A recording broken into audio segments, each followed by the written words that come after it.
Let's party.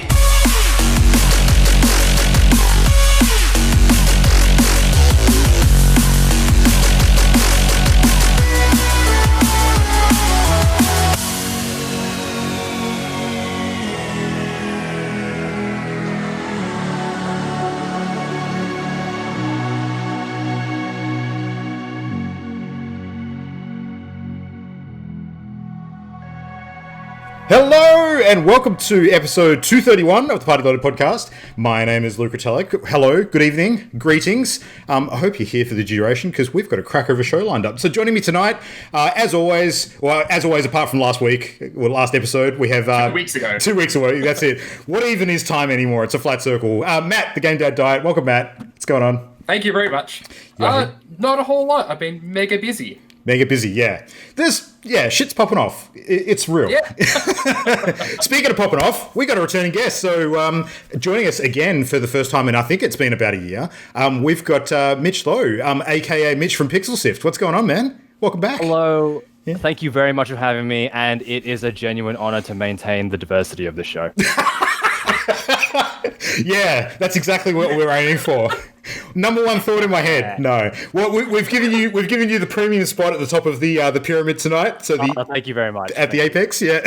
Yep. Christian and Adrian will not be able to join us tonight, unfortunately, but we've got tons to talk about, and the three of us are more than up to the task, I think. So, Yeah, it shall be good. So the other motivation too, which I think I mentioned to you, Mitch, is that around this time of year, every year, well, for the last 3 years, I think it's been, the Party Loaded crew, or whatever part of the Party Loaded crew actually makes it to PAX Australia. Duo. Yeah, it's been Matt and I mostly for the last couple. And Pixel Sift sort of have caught up at PAX Australia and actually done like a combo show to talk about our impressions of games on the show floor and what's been happening. My favorite thing when I went to PAX this year. No. Yeah, it's a bit like that. We couldn't do it this year, so... I'll admit, I was very uninvolved in the online stuff with PAX this year. Like, I just don't think I took note of anything that happened. I was very... Not because I didn't want to, or not because I thought it was like lame. I just didn't get around to it. Yeah, it's just like. Well, I mean, to be fair, it was 9 days worth of content. So yes. You know, to me, it's like when you go to a restaurant that has like a massive, ever expansive menu, and you just freeze, like not being able to make a decision because there's just too much shit to choose from. So for me, it was almost like that. Like I looked at the lineup and I saw there were some individual panels which I was interested in. But I mean, the nature of it being online, I can go and watch those at any time. I just look at the history on the Twitch channel. So the impetus to actually be part of it live wasn't anywhere near as engaging as what it is when we're actually there on the floor. But I thought we should catch up anyway and do a thing. Like, this isn't necessarily the usual sort of mashup, but the opportunity was there to have you on tonight. So here we are. There you go. Yes. Worked out well. I'm into it. Absolutely.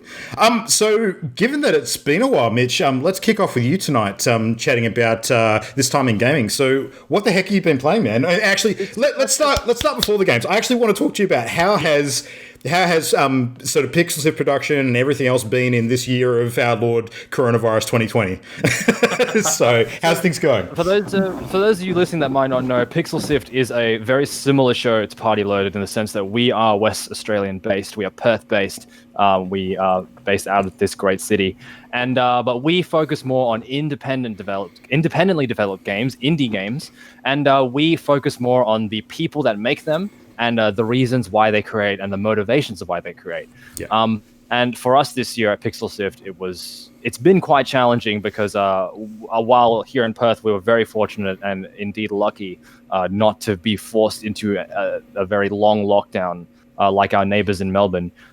We did have to operate from home for about a month back when it was a big deal here, and but in the sense of getting guests and things, we're definitely feeling the stress that people in Melbourne are dealing with at the moment, and we definitely are trying to make that as we're just trying to really help keep our platform open for anyone who wants to share their development stories. Yeah. So that kind of thing.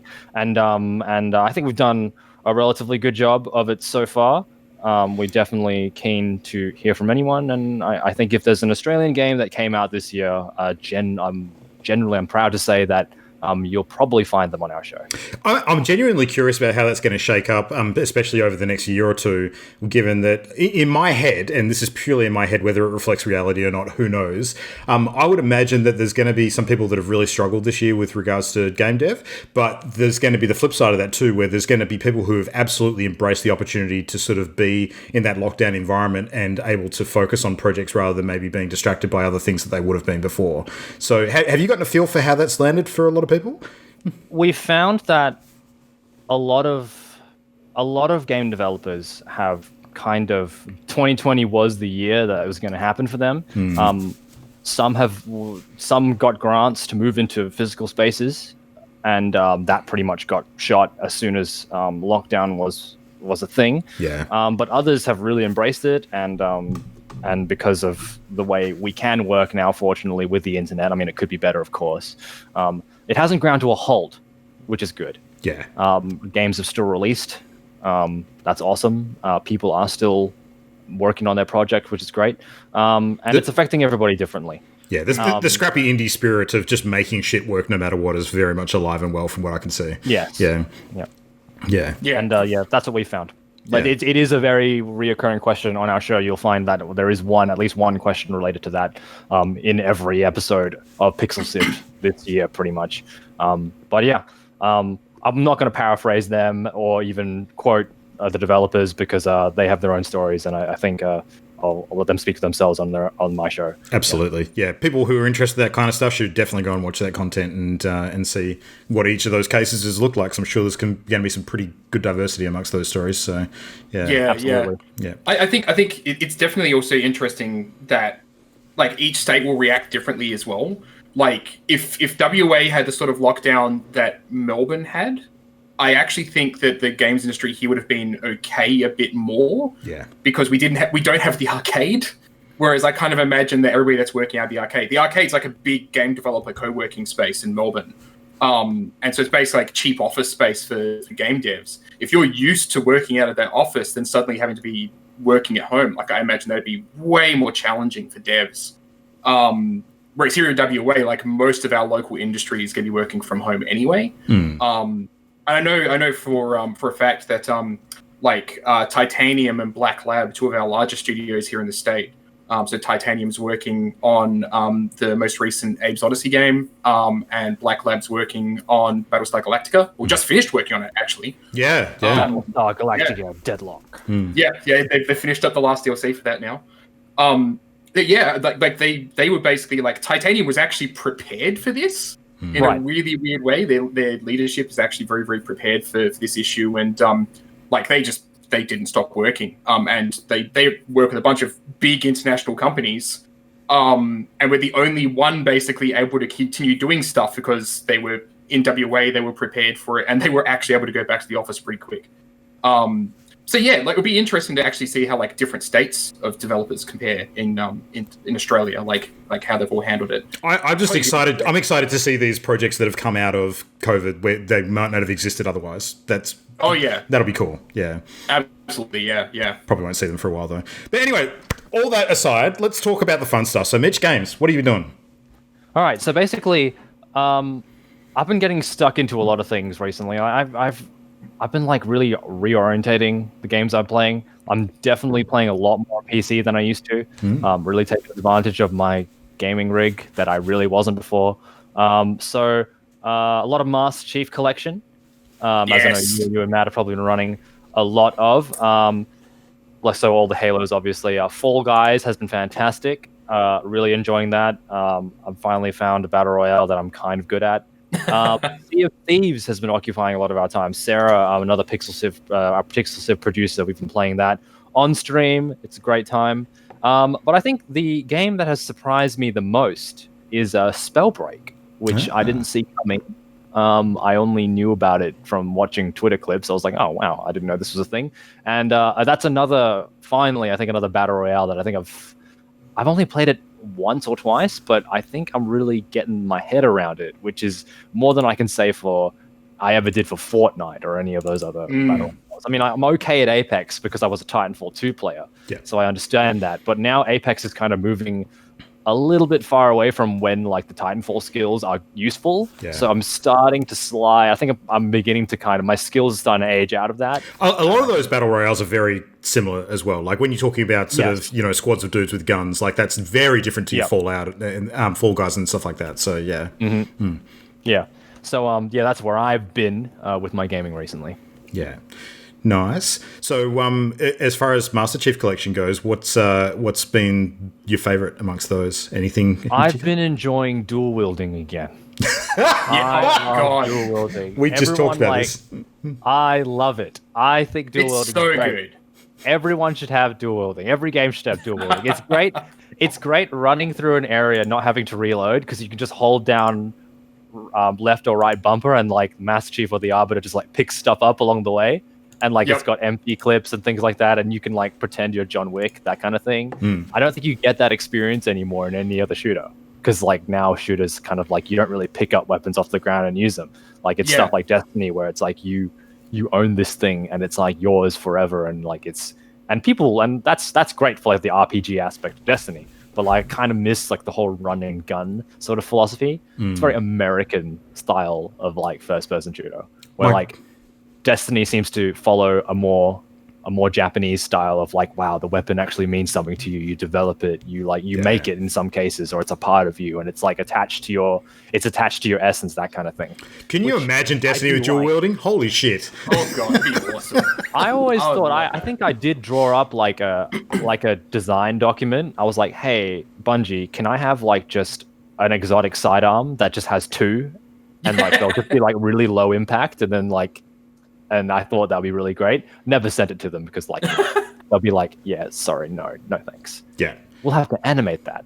Yeah. And that removes a whole hand out of the equation of doing cool superhero shit. So but imagine if it was like, you had that and you could actually dual wield, but it took away your grenade. Like that was actually the payoff. Like it's an exotic that takes your grenade away. So you can no longer throw it. But you essentially have like these two pistols that fire and do as much damage as a really good assault rifle or something. That'd be amazing. And the next Destiny hot fix, it'll be in there, and we'll need to lawyer up. Yeah, that's a super interesting idea. I was so close to sending fee now. I was so close to sending an angry email when they added bows to the game. I was just like, that was my idea, and grenade launchers as well. I thought, when the grenade launchers came out, I was like, I talked about grenade launchers in like week 2 of Destiny. So it's really funny working with game students because they actually pick up on themes before they happen. Mm-hmm. So when bows were the big thing, I was seeing a lot of games projects from students that was actually doing bows in their games. Yeah. And this year the theme has been grappling hooks. Yeah, and there's freaking grappling hooks and everything, and so 100% Destiny, it's going to get grappling hooks. Yeah, all right. Next year, dual wielding. You heard it here first. Yeah. Bring back dual wielding. I am totally for that. And look, if they do it with swords as well, I'm down. Hell yeah. Big swords would be amazing. Holy shit, that'd be stupid. Yeah, like I'm talking like Ahsoka Tano, kind of like from Star Wars Clone Wars, when like she like holds them in like ice grip, and she's like. Yeah. And then, like, the running animation that she has, I think that would be great. Look, when you think about it, swords are actually entirely feasible because it's already, like, something that takes up both hands anyway. And all they would need to do necessarily is make it the heavy attack button to actually swipe with both of them and just give it a wider area of effect. Like, it'd be like what's happening already. They kind of already have a running animation that's slightly different for the Hunter exclusive sword. It's, like, more like a katana. And when the Hunter runs with it, he runs with it behind him. Instead of and so that already exists in the game. So I guess like I don't know anything about game design. Just like give them another one. You got me thinking about it now, Mitch. Like I'm imagining like okay, how can we do dual wielding in Destiny, but let you keep like grenades? So it's like okay, well you can dual wield, but as a result of dual wielding, your grenades take longer to actually shoot off because you have to actually it plays an animation of putting the gun away. No. Tossing the grenade. Matt, Final Fantasy has the answer for you. The answer is fucking gunblades. So there you go. Yeah. Dual wield an assault rifle and a grenade launcher. In Halo, when you dual wield, you take longer to reload because the Master Chief has to like do whatever magic he does with his arms. And then he like raises them again, and it's like a longer reload. Yeah. But like the thing is, you can fire one gun at a time. Like you can fire one at a time, and then you can reload while the other one's emptying. It's hard to manipulate a clip when you're that swole. Yeah. That's how that works. Exactly. Yeah. Yeah. Nice. Well, that's a bunch of stuff. So at Fall Guys, how many crowns have you gotten so far? You know, I've only gotten 2. Like, I mean, that's pretty good considering there's... They've both been like live on stream. Oh, that's just like all that matters. Like they count for like 10. Yeah. So it's like, and there's been people who are like, you know, every day of the week streamers out there that have struggled to get even one. So I think I got like in 2 Fall Guys streams on the Pixel Sift channel, I got 2 wins.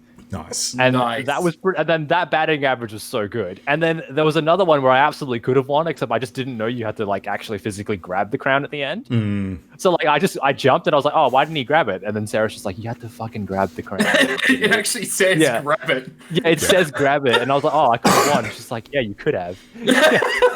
That's hilarious. And I was like, oh, okay.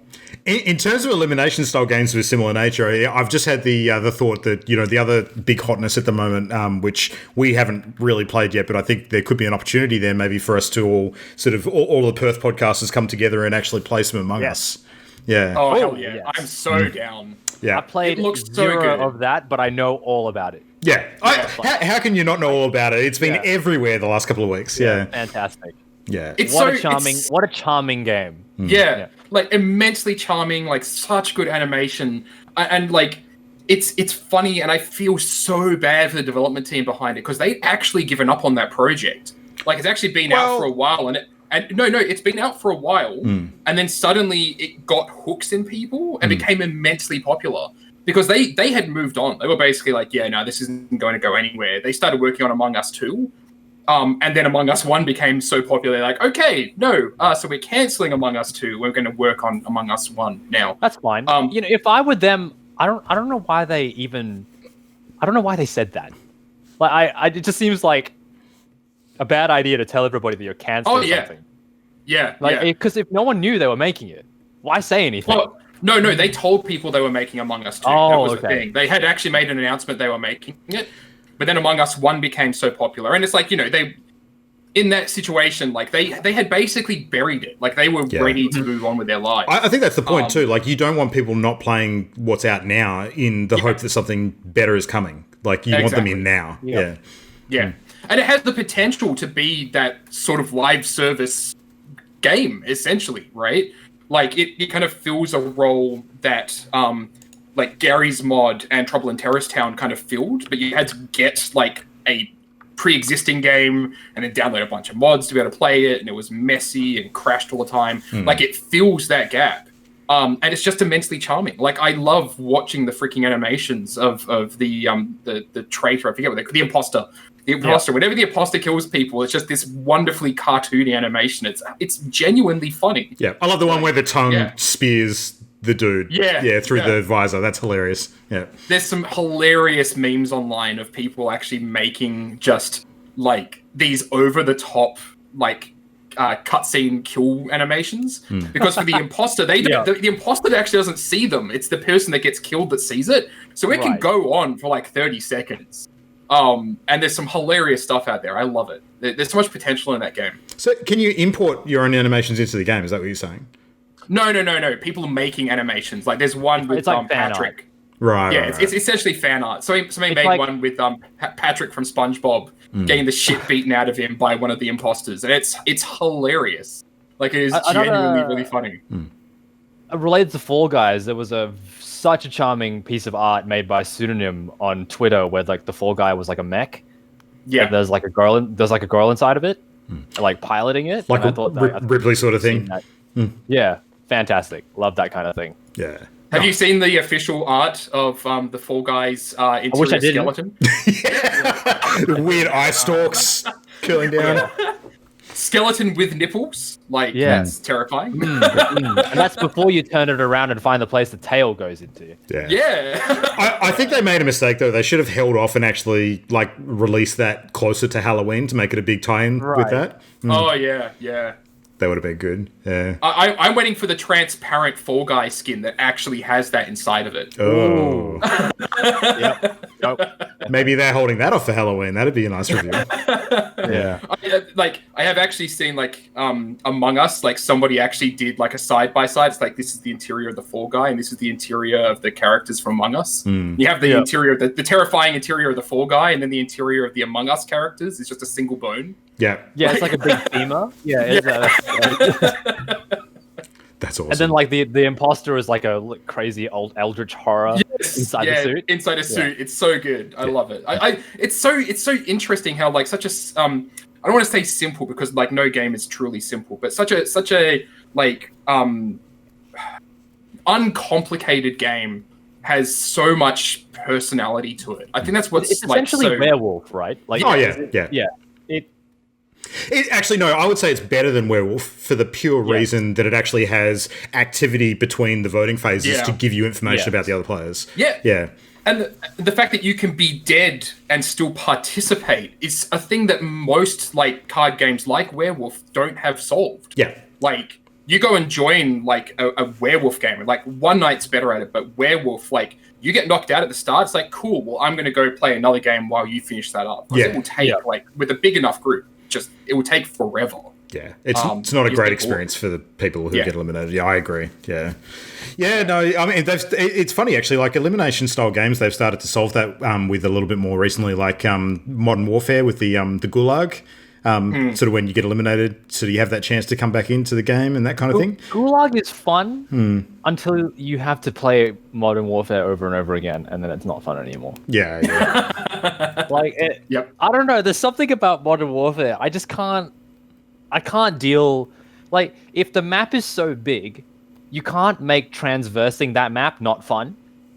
Like the reason why Apex really works for me personally is because when the map is so big, you got things like zip lines and the way the character moves because it's from the Titanfall engine. Sliding and the sliding and everything. It really makes sense. It's fun to move across the map. Yeah. Unfortunately, because even though there are vehicles in Call of Duty, they're only really good for annoying the player on your team that really takes it seriously. Yeah. The traversal was one big thing that Apex always had for me over PUBG, for sure. Yeah. I think you hit the nail because like 90% of that game is moving across space. And when that's not engaging, like, well, it doesn't even need to be fun. It just needs to be engaging, like interesting. And like pushing the slide button in Apex, that's fun to do. There's like a little bit of feedback there. But in Call of Duty, unfortunately, I don't see that. Yeah, totally agree. Yeah. All right, well, Mitch's laundry list of games aside, I will just chime in briefly with a couple of mine. So I'll have my 2 minutes of Destiny before we continue. So I just want to give a quick update because at the beginning of this season of Arrivals for Destiny, I made a outlandish pledge on the show. And I just wanted to give a brief update as to how I'm going with that pledge. So for those playing at home who may have forgotten I said this, I initially pledged to, during this season, finish 11 seals in Destiny 2. And seals are these huge tasks of like massive amounts of triumphs in game, like extremely hard end game content, that sort of stuff. And doing like 3 in a season is hard work, let alone fucking 11 of them. So I am at this moment at 10 out of 11 of that goal. The 11th one, I'm 1 triumph away from completing, and the only reason I haven't done it yet is because the last one's not even in the game yet. So right. Yep. So that's my update. Nice. So I'm pretty good. So there's a whole bunch of like flawless raid completions and all sorts of shit in that as well, which is. Are you going to then now, with that privilege, purchase all the medallions associated with those? Oh, here we go. No, I won't grab them. I've showed them on stream before. I've got 3 here. I'm waiting on a few more in the post. The only thing Destiny related I have is this. What's that? I'm regretting picking it up now, but yeah, that's the hunter knife. Oh, yeah. Yeah. Pretty dope. And I'm not going to be able to put this back over there on the I still want to get myself a ghost, but I'll order that at some point in the future. Yeah. But yeah, no, I'm pretty much like super ready for Beyond Light now. I'm really hyped about it. There's a few things I still want to tick off in the rest of the season, but I'm very much running out of content at this point. There are literally only 3 seals left that I have to get in the game. So, and 2 of them are PvP ones, which fuck that. And the third one is the one that the 2 that I'm missing is the flawless one for Trials of Osiris, the unbroken one for pure PvP, which I might actually get that at some point. It's nearly I'm a good part of the way there. Just use the Jotun. Just get the Jotun out and start blasting. Sure. Yeah. That's all I do. That's all I do in PvP. That one's actually semi-time gated anyway, because you have to get Legend rank on 3 separate seasons to get one of the triumphs. So I couldn't do it this season if I wanted to. So, and the last one is the one that I'm yet to get. So by the end of the next few weeks, I'll probably only have 2 remaining. So there you go. Mm-hmm. Yeah, and then they add a whole bunch with the expansion, and then off I go again. So yeah. Anyway, Destiny stuff aside. Because of that, I've been spending a lot more time playing other games, and the thing that I've spent a ton of time on this last week in particular has been finishing off Ghost of Tsushima. So I platinumed it last night. And I know that Christian has just finished and platinumed it as well. So he and I were going to chat about it tonight, but unfortunately he's not here, so I'll have to do it. Tough luck. Yeah, that's it. I was lukewarm on the game in the opening sort of arc, because I was still sort of getting used to the system. I remember everybody like really loving it and listening to Party Loaded, and you being like, oh yeah. I liked it. And then I was like, all right. It hadn't grabbed me yet. But the more that I played, like, strangely, what a lot of people have said about this game, and I actually completely agree, is that they sort of find a point where the content grinds them down, because it's got that classic, and I'm sure Matt will agree with me here, it's got that classic open world syndrome where, like, you get into the wide open spaces where it seems like there's a lot of filler there, sort of pacing out the rest of the content, so you've got this big open world to explore. Now, Ghost of Tsushima definitely has that, but I think that it actually handles it much better than other games do, and part of the reason for that is because of some of the mechanics they add at the midpoint and later on in the game that actually speed up some of that stuff. So one thing in particular that I rave about with this game, which I think is one of the best innovations in open world pathfinding that I've ever seen, is the wind current system in Ghost of Tsushima. So it's got pathfinding where you can put like a pin on the map and then sort of traverse to that area sort of in game by having something that shows up in your general view that directs you in the right sort of direction. But instead of showing like an invisible line like you'd see in like the Division 2, or like literally having part of your map sort of in your HUD, what it does instead is it just has like a light environmental effect with wind currents, which points you in the right direction that you want to go to where your pin is. And I think that is the most ingenious, tactful, and blending in with the environment method that I've ever seen to do that. It doesn't take you out of the game at all. It's really immersive. It's fantastic. And I just think it's the best application of that I've ever seen. It's phenomenal. More games need to do stuff like that. It's just really, really good. But the other thing... we call that diegetic. Oh, yeah. It's whatever Matt just said. So the other thing too is that... The other thing too is that there's a lot of areas on the map that sort of are under Mongol control, like the Mongols are the main antagonists that you're sort of fighting against. They're trying to take over the Japanese Isle of Tsushima. Yeah, exactly. And as you sort of complete sort of breaking the occupation in some of those areas, you basically turn them into fast travel points. By the point of the end of the game, like there's three major areas of the island, because the whole game's split into 3 acts, and each sort of third of the island is part of that structure. So those would be the equivalent of when you play Horizon Zero Dawn, and it's like the bandit camps. Exactly. And Horizon's a great comparison because this game has a lot of similarities to Horizon in all the good ways. That feeling? Do you get that feeling after you've broken one of those that you stop and you put the controller down and you go, hang on, is Aloy a serial killer? See, yes and no. I'm looking, I'm like, wow, babe, you did a good job, but you just killed 20 people without them knowing. Yeah. Well, actually, funny you mentioned that, because one of the whole sort of plot devices in this entire game is basically Jin, who's the title character, who is the ghost. It's about his journey of actually sort of employing tactics that are not honorable for samurai, to sort of become like this folk hero. Like he's basically Batman, you know. Yes. In the setting. So, but as a result, he starts. Funny you say that. It's because when I play Horizon Zero Dawn, I kind of like unfocus my eyes a bit and I pretend I'm playing the Batgirl game. Sure. That makes sense. Yeah, no, like, I mean, literally, he's Batman. He's got all the moral sort of quandaries that Batman has. You know, Bruce Wayne has obviously his code, which is, you know, he doesn't kill, depending on which source of Batman media you're reading or observing. Jin's got his code that he sort of sticks to as much as he can as well. But because his homeland's essentially being invaded, like part of that code is kind of out the window, and it's kind of like, you know, whatever it takes mentality for the most part, while still trying to maintain our honor as he does it. But there's some really interesting things that happen during the story with that, like some of the tactics that he employs, which are not considered to be super honorable. I mean, very, very minor spoiler, nothing that is sort of story breaking at all, but you know, think about what would happen perhaps if the enemy started to use some of that shit as a result of him using it. And that's some of the quandaries that he finds himself in. So then he thinks, you know, have I actually done the right thing here, which is really, really cool. Yeah, like super satisfied with the game. Where it ended up, I think the ending was quite cool. There's actually a few tricky choices that you make towards the end as well, which I don't think it's a game with multiple endings per se, but I think that the way that your unique story pans out might be different to other people depending on how you interact in a few of those scenes. Yeah, just the controls, and especially the late game stuff that sort of empowers you, speeds you up, and allows you to steamroll through some of the content that would otherwise be a bit of a chore, I think was just really smart in terms of the design choices, and I loved it by the end. Like, I think it was a game that just picked up and got better and better as I played, so... Yeah, big thumbs up for Ghost of Tsushima. Very, very happy.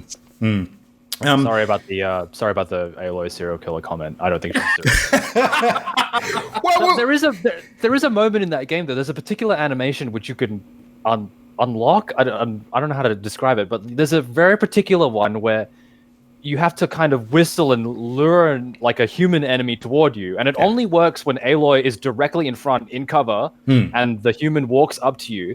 She will jump out of cover onto his chest, stick a spear in his chest, and then backflip off him back into cover. Yeah. Well, it might be one of the coolest. It's the coolest animation ever. But then after she does it, you think, "Wow, that was really violent." I don't think you're off base. Like, she smashes a lot of robots, but she kills a lot of motherfuckers in that game too. She kills a lot of people, and the way she does that, and it's beautiful to watch. It's the most elegant thing ever. And then you just sit back and you realize, wow. We'll see how much more murderous she becomes in Forbidden West. Because you lure him over with a whistle. It's premeditated. It's murder. It's like, it's not manslaughter. It's murder. Yeah. Oh, 100%. There are no innocent bystanders in Aloy's world. That's for sure. Yeah. So yeah, all right. So Ghost of Tsushima aside, the last one, which I'll just sort of talk about because Matt and I both played together and we'll lead into his stuff, was Halo 3 ODST. So, which was my second ever Halo game. So yeah, we had just gotten fresh off streaming Halo 3 a few weeks prior. Yep. So this was kind of the next entry on top of that, which was very, very strong with the Nathan Fillion and the Jennifer Hale. So. But yeah, no, I thoroughly enjoyed it. It was Alan Tudyk. Oh, of course, yeah. Well, I think we mentioned that on the stream too. There was a third voice that I couldn't quite pick, but this one for me was a lot more of a narrative experience. Like I was more invested in the characters and the story than I was in Halo 3. Absolutely, yes. Yeah, which was cool. The gameplay was a lot more polished. I did miss a couple of the features that weren't in Halo 3, but all the vehicle stuff was just as good. Like, it was super fun. So, and for you Firefly fans, Adam Baldwin is also in it. Oh, there you go. Yeah. It basically has the entire Firefly cast. Essentially, yeah. It's pretty awesome. Yeah. So Halo, turns out this many years later, still freaking good. So yeah. It was funny, like, playing that on stream with you, because I'd mentioned that ODST was one of my favorite games, and like making like a tier list of my favorite Halo games is actually really hard because I'm sure, like, Mitch, that you're playing Master Chief Collection and everything at the moment. Yes. Like, I find myself really quite, like, in love with the games that do stuff different. Yeah. So like the way Halo 2 has the dual wielding is like, that game is towards the top of my list because of the fact that dual wielding is so weird. It's like that other games just haven't done. They haven't done it well, and it's just great fun for it. But I do actually think that, like, Reach and ODST are probably my top 2 Halo games. So it's probably a really unpopular opinion because they're some of the ones that people actually dislike the most. I think Reach is pretty universally understood as pretty good. I think. I don't know about ODST is definitely like a bit of a minger amongst people who don't like people who want to pick one. But I think ODST is easily my favorite. Yeah, yeah. Like Reach is interesting because it's like there's nobody in the middle that are like Reach was just a mediocre game. It's either like Reach was amazing or Reach was garbage. Like that's the only opinions. It sounds almost like this might be a product of people just complaining purely about the games that don't have Chief as the central character. Is that sort of what we're talking about here? No, is Chief? Do people really relate to the Chief? Like, yeah, they shouldn't. I feel like a lot of players really love the Chief as a character in much the same way that when Half-Life Doom Guy and Half-Life Alex when Half-Life Alex got announced. Liking the Master Chief as a character, he's like a pivotal character for you, is the same as the BMW M3 in Need for Speed Most Wanted. He's a really good character. Well, look, to be fair, like I could see some comparisons, more so with the early games, with regards he didn't become a character until Halo 4. No. Really didn't. The comparisons I'm talking about, I can see the comparisons between other silent protagonists like Samus Aran from Metroid. Because she didn't really become a. I think she got voiced a little bit later in Metroid Prime series, if I'm not mistaken. I should know this. But like in the early Metroid games, she was just a suit. That's all she was. So you know what? I actually thinking about it now because I replayed Halo 2 recently, and I actually think a lot of the reason that people love Chief is because of Halo 2, because Halo 2 goes fucking nuts with the Chief. He becomes an action hero, whereas in the first one and the third one, he's kind of like this silent protagonist. But in the second one, like there's a cutscene in the second one that I don't want to actually spoil for it because it's so fucking badass. But when he's riding the bomb, like you can't watch that cutscene and go, okay, this character's not badass. You can't watch that. Just side note, I love that we've gotten to the point with Halo now where I am actually actively concerned about spoilers. Well, there's also but then also it's interesting that you say that the Master Chief is a character in Halo 2 because he's up against Keith David and the Arbiter essentially, yes. and he's way more of a character in that game than the Master Chief. Yeah. It's really interesting, and I think part of the reason why I love Reach, ODST, and Halo 2 are probably my top 3, and I think the reason why is because they're all the narrative-driven versions of Halo. Yeah. Where people hated Halo 2 for the fact that you play as the Arbiter, but I love it for the fact that you play as the Arbiter. Yeah. Not to me, because Sarah and I, when we played Halo 3 co-op when we were kids, we used to be like, I want to be the Arbiter. And then she'd be like, no, I want to be the Arbiter. I'm being second player. I want to be the Arbiter. When Luke and I were setting up Halo 3, I told him he has to be the person to start the game so I can play the Arbiter. Which was fine. Yeah, it's fine. We've got Gianni in the chat saying that Reach is universally acclaimed according to him as well. So there you go. Oh, yeah. Yeah. Well, which is really funny because I've actually never played Halo 3 on my own. I've always played it with someone because I never owned it when I was a kid. So I've always played 2-player. And I didn't realize that in the end of I'm going to spoil a 10-year-old game. So in the end of the part where you have to escape the big tumor, you rescue Cortana and you have to escape the big tumor. The Arbiter, if you don't play 2-player mode, the Arbiter's actually waiting for you at the Pelican, and he's got a flamethrower. Yeah. Being Keith David, being the badass that he is. Yep. And you're like, oh, great. This is awesome. It's amazing. David. And he's actually, in the story. You see him around. And it's cool how they did that. I like that. Yeah. I like that a lot. Nice.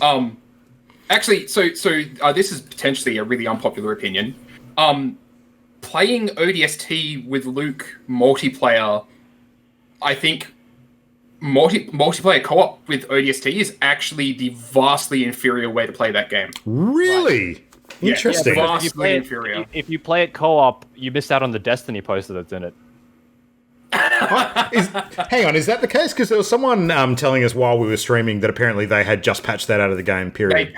What? They patched it out. 343 removed it. Because it's a reference to a game that's not theirs. So, you know what I think of that?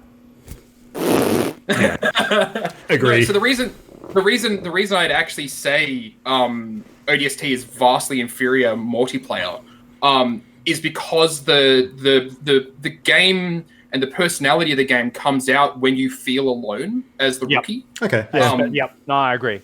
Like running around that city and feeling like completely overwhelmed by enemies and everything. Like Luke and I was saying to Luke, like, this is a game where you have to play with stealth. And then Luke would go and get noticed, or I'd go and get noticed. They'd be like, nope, it's fine. Let's just guns blazing. Let's go for it. Well, you also know that typically when we play games where there's any stealth required, it's not my strong suit. Let's be fair. I tend to like going in guns blazing, so... But it's also like...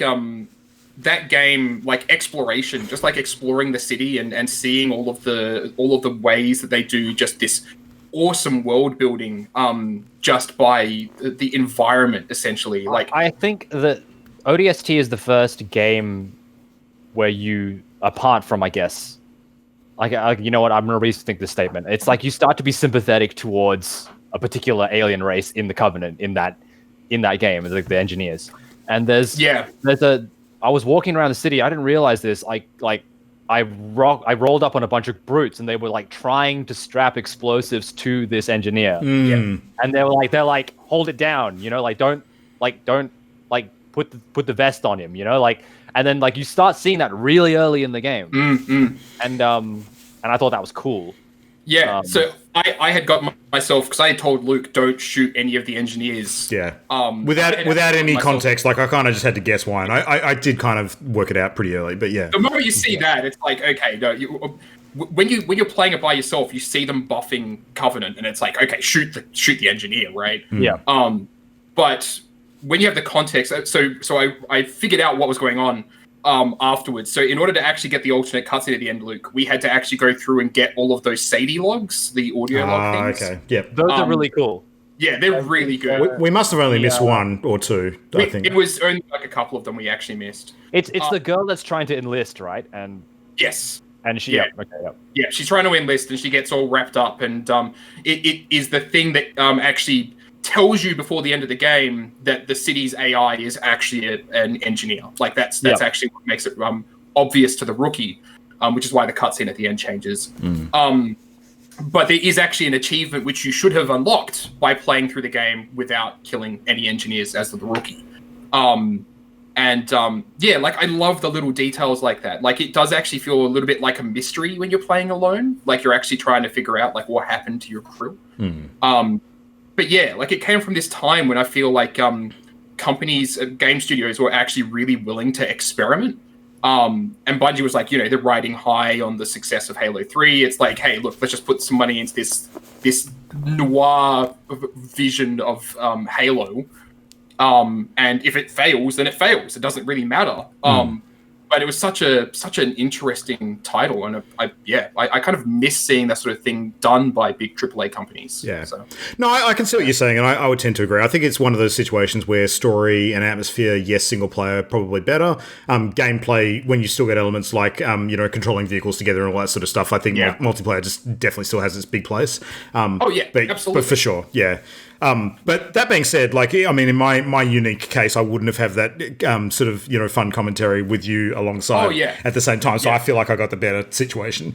It's so weird because, like, in my opinion, like, ODST is worse for co-op, but it has the best multiplayer in terms of firefight. Competitive multiplayer, Halo 2 wins. I think there's no competition there. But in terms of, like, cooperative multiplayer, firefight's just so good. Yeah. So yeah. Nice. Well, that's Halo Corner. So, Matt, what else have you been playing this last couple of weeks or more? Yeah, given that you weren't on last episode. It's been a while. I've actually finished a game since I was last on the podcast. So I had this real weird itch to. I went and saw a doctor, and it was a rash. No. And your doctor said, play Halo ODST. no, my doctor said, play Alpha Protocol. And I was like, what the hell is wrong with you? So I went and actually downloaded Alpha Protocol. I just was like itching to play some old games, some nostalgic games. Matt, what WTF is Alpha Protocol? I know this is like a 10-year-old game. Alpha Protocol came out around the time that I think Mass Effect 2 came out, and it's a third-person action role-playing game where you play as a secret agent, which is just wicked cool concept. It has the dialogue system that you expect from Mass Effect. And like just great concept. unfortunately, garbage execution. But easily one of the most interesting and in-depth role-playing game narratives I think that actually exists in the market, which is like the combat is just so bad that it actually makes the game a bad game, right? But everything around the story is actually really fascinating. So the way that it plays, like you play this agent that's just been recruited by this shady government organization, so the CIA kind of thing, and you're sent out to go and stop a known terrorist organization. But in the process of doing that, you actually get attacked, and so somebody launches missiles at you after you've dealt with a terrorist. I think there's a tiny bit of that in the trailer for the game, actually. Yeah. Yes. Yeah. And so it turns out that the people that launched nukes at you were from the United States. Of course they were. You're based out of, right? And so you basically go onto this gigantic investigation to try and figure out who did it and why they did it. And it's sort of like there's the movie series Jason Bourne. Yeah, so it's very Jason Bourne-esque where you've been burned essentially, and they're initiating the Alpha Protocol, which is essentially like you are no longer recognized as a US agent, so everybody is essentially hostile to you. You're considered an enemy of the state. Yeah, you've been burnt by a 200 megaton payload. Yeah, cool. And the whole story is basically just trying to figure out who did it and why. But every single playthrough is different because who you choose as allies and who you choose as enemies actually gives you different information and gives you different context as to what's going on. That reminds me of another super old game that I've got, which I'll get to when you finish talking about it. Yeah, Mass Effect. No. I'll mention it now. I don't know if anyone will recall this game because this is a real freaking old one. But Matt, did you ever see or play Spycraft? Yes. Yeah. Yes, I recall Spycraft. Yeah.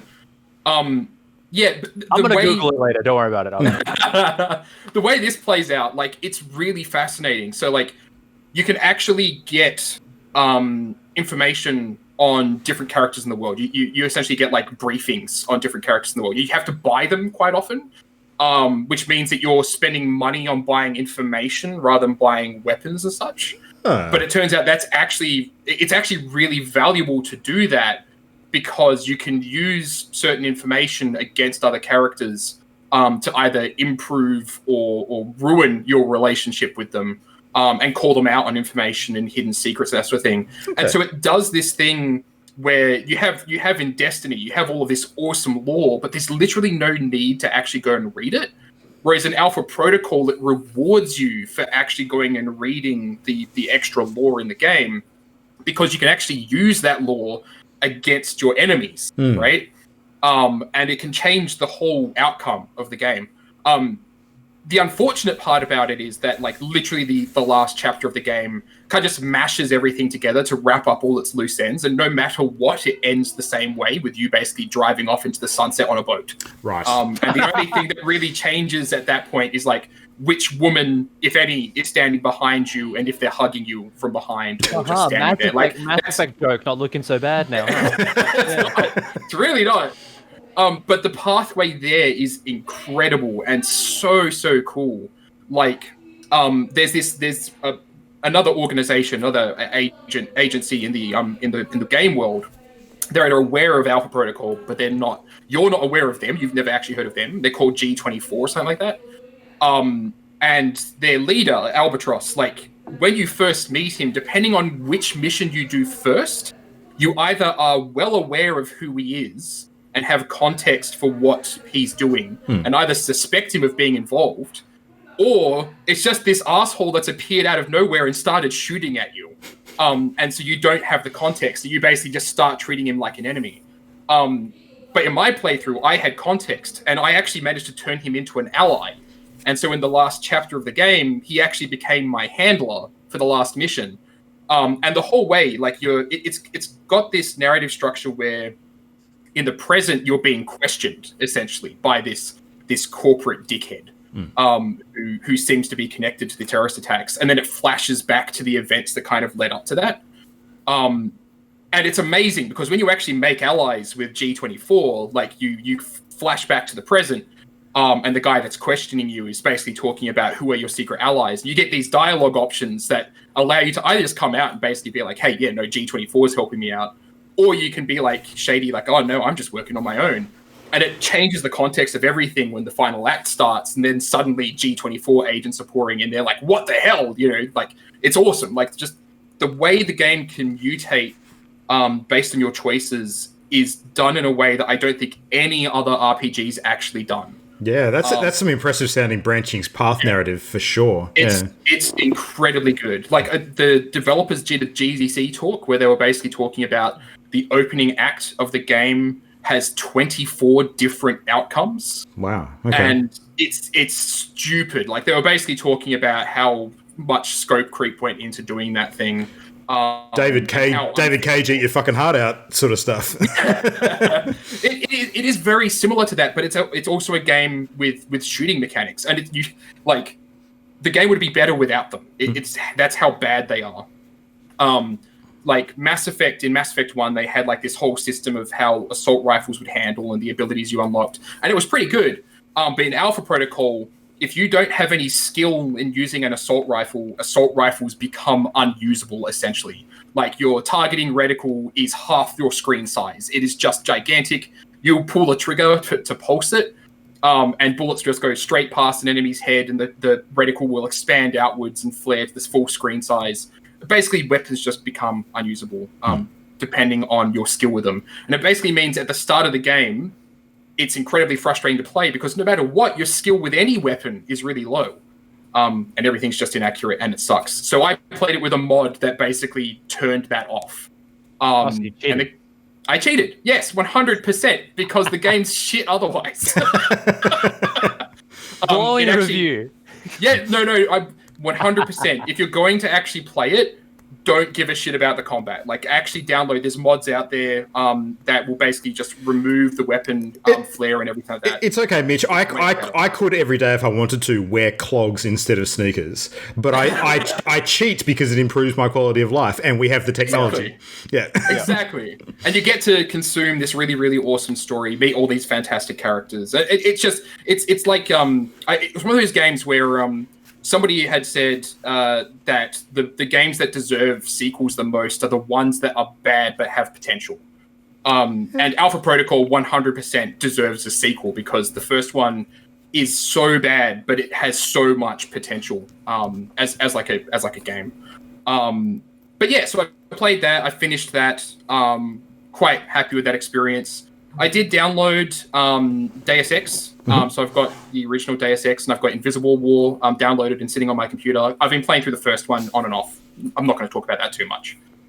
But the other one that I've played a ton of, probably like 40 to 50 hours in the past month, is Crusader Kings 3. Gee, I would never have expected, given your propensity towards these kinds of games, Matt. So my first 10 hours with it, I fucking hated it. I actually really disliked the game. Wow. What is going on here? I'm noticing a pattern. Hey, when you start this game, for the first 10 hours, hated it. No. So I did not hate Ghost of Tsushima for the first 10 hours, thank you very much. I just What's wasn't... going on with Party Loaded? No. What are you doing with your lives? Matt starts from a level of hate and then goes to a level of like. For me, if I'm not hyped out of my brain, then something's wrong. That's where the litmus test is. If my first game is going to be played by you guys, you'll play it forever. Oh, it's a piece of shit for the first 10 hours. Okay, cool. But it might get better, and then the end screen pops up. It's it just didn't. You've got me all wrong. When I say I hated it, the problem wasn't the game. The problem was actually me. And it's that sounds like a cop-out, but it's actually fact, right? So, like, I was playing Crusader Kings 3 the way that I would play Stellaris, which is I'm going to roleplay this empire, and I'm going to have full control over my empire and make it into what I want it to be. Yeah. And so I went into Crusader Kings 3, and I'm like, cool, I'm going to play this Norse guy that's over in France during this period of time when, the Catholics are about to go and start holy wars and everything like that. And being Norse, you know, great idea to be right next to one of the largest empires in the world at that point in time. And so my first 10 hours was basically just trying to figure out, why do the French keep killing me? I hate this. And also like fighting against what my empire was. Or being like, you know, oh, I refuse to change religions just because the French are going to holy war on me. Like, I can take them and then they just completely obliterate me. Welcome to every war ever, by the way. Yeah, exactly. That's exactly right? And so the way that you need to play Crusader Kings 3 is to actually lean into who the characters are that you're actually playing as at the time, right? And you have to let go of having full control over the empire, because it's run by people that, you know, you might be their emperor and they might be a king in your empire, but they might hate your guts and they might be plotting to actually go and kill you and replace you on the throne. So your real enemies, like, you know, you might be worried about other factions and other empires, but really the real enemies are actually inside your own empire, and you're trying to manage that and deal with them. The real enemy was inside us all along. Yeah. So the point at which I started having fun with Crusader Kings 3 was when I turned on Iron Man mode. So I couldn't save scum and go back to try and fix my problems. Yes. I had to just kind of embrace the fact that shit went wrong and be happy with it. And I actually feel like that should be the default, because of the fact that that's what the game's about. It's about accepting failure, essentially, and or just embracing badness. So the moment I started having fun with Crusader Kings 3 was this one playthrough where I was playing that Norse guy again over in France. I'm trying to I take over Brittany, which is like right on the tip there, and you know, it's fantastic. We've taken over Brittany. We're basically a duke now, so we've got a lot more control over our empire. But then his brother dies, and my character, my leader, becomes stressed, right? And I'm like, okay, well, screw it. Like, how am I going to deal with this stress? You get basically like this choice as to how to deal with it. And you can do stuff like start drinking, you know, deal with your stress by becoming an alcoholic. Great. That can't backfire at all as the leader of a gigantic empire. And one of the options that I got for him was I'm going to deal with my stress by going to the brothel. And I'm like, cool, okay, yeah, sure, I'll choose that. Like, that, surely that can't have any bad outcomes. No, none whatsoever. Yeah, medieval times, like what could go wrong? What could go wrong? So yeah, my leader got an STD. The STD immediately spread all over his body. Ooh. So he was covered in blisters all over. He went and saw the council medic and basically was like, you know, I told her, do whatever you have to do to stop this thing from killing me. After the surgery, my leader was now a eunuch. So he had his balls cut off. And the surgery went so badly that I was now dying. So the brothel actually killed him. Wow. And it was just this series of failures that was so fucking funny that I was just like, that is hilarious. Like, and you don't stream this game, why? Because most of the time it's not that thing. Most of the time it's like just sitting around and waiting for stuff to happen. It's one of those management games where it's still fairly slow moving from minute to minute, isn't it? Yeah, very much so. It's why I love Stellaris, but I don't stream Stellaris because Stellaris games are 70 hours long. Yeah, you need to be super nerds to enjoy a Stellaris stream. Absolutely.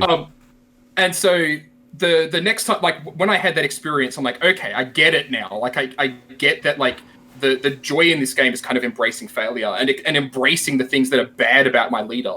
And so I started another game where I was playing as Alba, which are basically like pre-Scots essentially. And the leader that you start with at that point in time is a freaking asshole, basically. Like he's like there's different expertise that your characters can have, and he was essentially an assassin expertise. Like he intrigue, they call it. And so the way I started out playing him, I'm like, cool, well, I'm going to form my kingdom. I'm going to take over as much of the United Kingdom as I can. And so whenever somebody was pissing me off, I had him killed. Like, you know, my sister wants to take over this part of the land that I currently control. Oh, that's unfortunate that she just suddenly died. How did that happen? Send her to the prostitutes, or she'll go. That's it. But the hilarious thing about him was like, because I was just running around assassinating everybody, basically.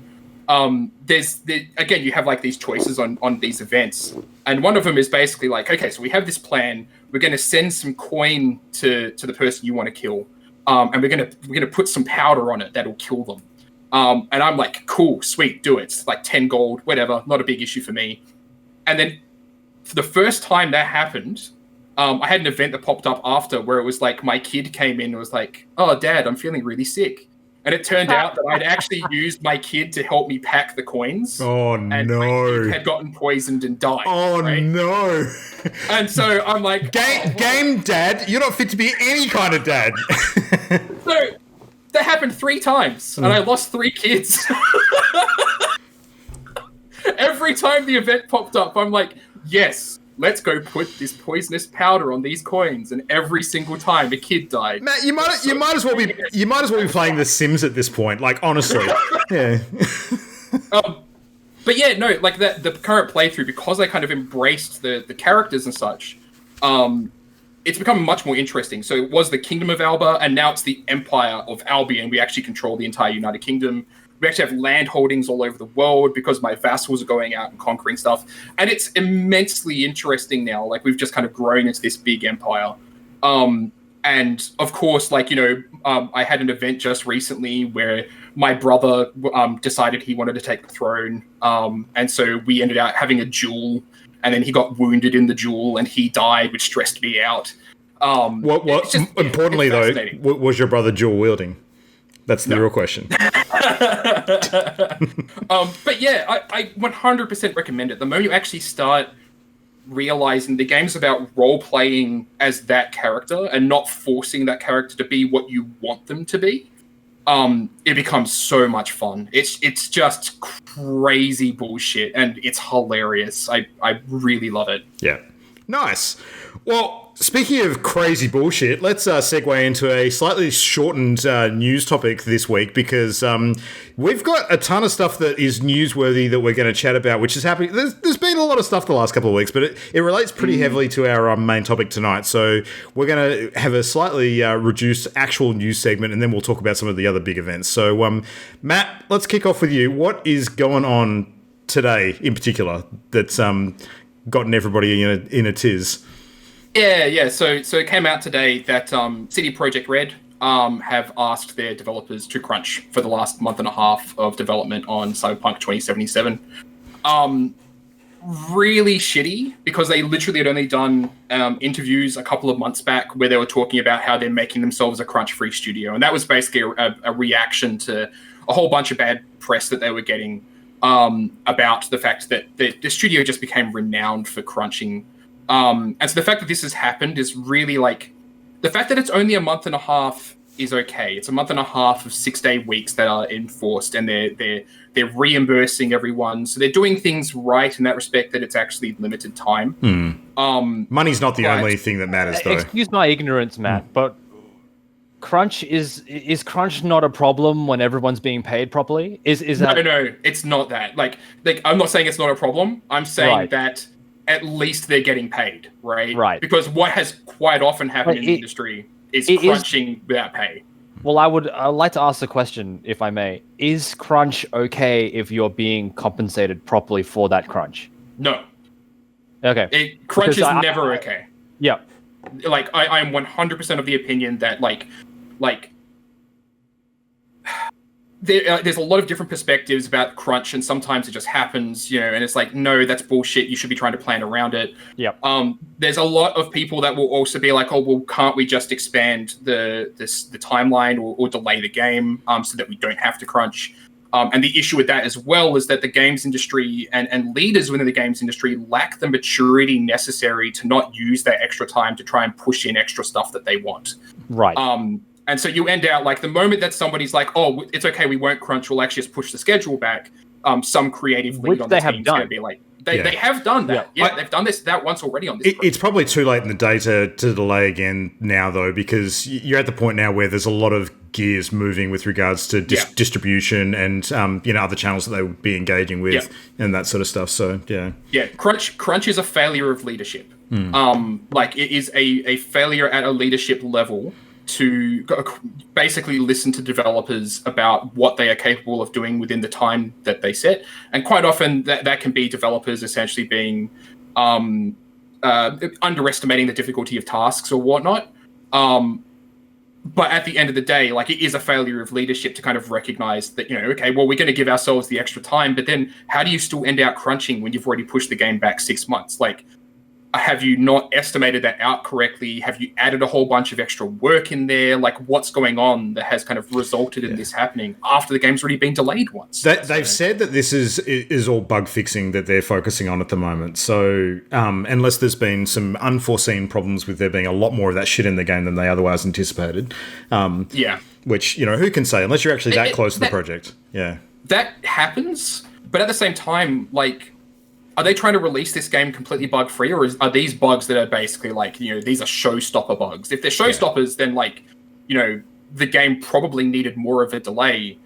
But the issue with delays is if what you're working on is showstopper bugs, then you need your programmers, you don't need your artists. So, hey, we're going to delay, but we're going to fire our entire art team, or put them on enforced leave. There's a variety of different issues around it. But at the end of the day, crunch is a failure of leadership, in my opinion. And they shouldn't be crunching, but there's no but, actually. It's a shit situation. I think more than anything, CD Projekt's credibility has been shot pretty heavily by this because of the fact that they came out and said they were addressing this earlier in the year. Honestly, it has me concerned about the game, because any game that has to go through a extra 6 months of work only to end out with more crunch after they delayed to avoid crunch, kind of seems representative of maybe there's a bit of chaos going on inside the studio that's leading to issues. Yeah, but that chaos could also be COVID too. I mean, you can't dismiss that. Be. Yeah. Yeah, no, you're not wrong there. Yeah, not wrong there. It's a tricky one. Well, in other big company name news, it turns out that a group of ex-Blizzard employees, the chief of which being Mr. Mike Morhaime, who was the former CEO of Blizzard Entertainment, Activision Blizzard. Was he actually formerly CEO of Activision Blizzard? I think it was just Blizzard still. There was still that segmentation in place, yeah. So Mike Morhaime, of course, one of the original founders, and he was a long time lauded as being one of the massively positive aspects of the company's early growth, and certainly earned a lot of credit in the industry with regards to doing the right thing when it came to supporting his employees, and for whatever reason, if anything sort of bad happened and struck the studio where there was issues where they weren't making enough money, he was paying them out of his own pocket, and all sorts of stories like that. There's a lot of that early day stuff which really kind of puts him in a pretty positive light. So he, of course, left Activision Blizzard a few years ago now, I think, and I think it might be 2 years ago or close to. And a lot of people were wondering at the time that he announced that departure, because it was a pretty big name leaving at the time. This is very much a time of changing of the guard. The Blizzard of old is no longer in existence anymore. This is very much the world of Activision Blizzard and all of the negativity that Activision potentially brings to that sort of relationship as well. And people lamented that. But turns out he's not gone. He hasn't retired. He's opening up a new games company. And so, which is actually super good news. And particularly because he seems to have gotten hold of some pretty awesome talent from the previous Blizzard world. And he's actually brought them along for the ride too. So they've started a new game development company under the name Dreamhaven. But Dreamhaven is actually two studios that make up that company thus far. And they're being... one of them is called Moonshot, and the other one is called Secret Door. Moonshot is being led by Jason Chase, Dustin Browder, and Ben Thompson. Now, Dustin Browder and Ben Thompson in particular are names that I immediately recognize because we've got... I'm pretty sure it was Dustin Browder that was the previous head of the Hearthstone team. I might have that wrong. And one of them was game director on... sorry, I've got it the other way around. Browder was game director on StarCraft 2, and Ben Thompson was... Chase was the head of the Hearthstone team. I'm getting the names mixed up. They did lots of cool shit at Blizzard, is what you should know. And then we've got Secret Door being headed up by Chris Sigerty, Alan DeBeery, and Eric Dodds, and they're also pretty big names in the previous Blizzard community with Hearthstone as well. Sigerty was executive producer on Hearthstone, I do know that. We had he's got involvement in Heroes of the Storm, as well as I'm pretty sure he was lead producer on Warcraft 3 as well. So this is some talent, and they're actually all of the old guard from Blizzard. Like, I would not be surprised if we start seeing what's his name? What's Thrall's voice actor's name? Chris Hemsworth? Chris, no, wait. Chris Hemsworth. He's actually he's actually Thor. Sorry, not Thor. What did I say? That's hilarious. That was good. No. I'm talking about. Oh my god, I'm gonna hang up this call. That's so perfect a joke. I fucking love God, that. he was essentially the face of Warcraft for so many years, and I've completely blanked on his name. Honestly, I would go back to Warcraft, World of Warcraft, if Thor voice acted. Not Thor, Thrall. That's hilarious. Although he does have a hammer, so I guess, you know. He does, actually, yeah. Yeah. It is Chris something, though, I'm sure of it. Chris Metzen, yeah. Chris Metzen, yeah. Yeah. So I wouldn't be surprised if his name suddenly came into the mix again and was working with Dreamhaven. That would not shock me at all at this point. But yeah, like this is super good news as far as I'm concerned. Like a new company with the likes of Mike Morhaime at the helm again with all of this talent. Like they're clearly going to be working on some cool shit. So this is going to be a case of watch this space and see what comes out of that. Yeah. And what's it called again? Is it Secret Door? Hang on. So it's Dreamhaven and under them is the two studios, which is Moonshot and Secret Door. I gotta say, Moonshot is a mint name. Yeah, really good. I like that. The thing I really, really hope for, because like this is essentially Blizzard old guard. Yeah. Like, I want to see them return to the development methods they had before the Activision purchase. Yeah, before they made a MMO that became the biggest thing in the freaking world and propelled them into this. But they made that MMO based on their development method, which was all about like experimentation and perfection, right? Like they would keep on punching at a thing until it took the form that they wanted it to take. Yeah. And like I love that. Like in an industry which at the moment is basically, you know, you have a year to get it done because it's our annual game. Churn it out. Yep. Like I so miss the days of being excited about Blizzard titles because it's just hard to be now, right? I think but like to in current Blizzard's defense, I think their latest game is still Overwatch, right? That's the latest game that they made, right?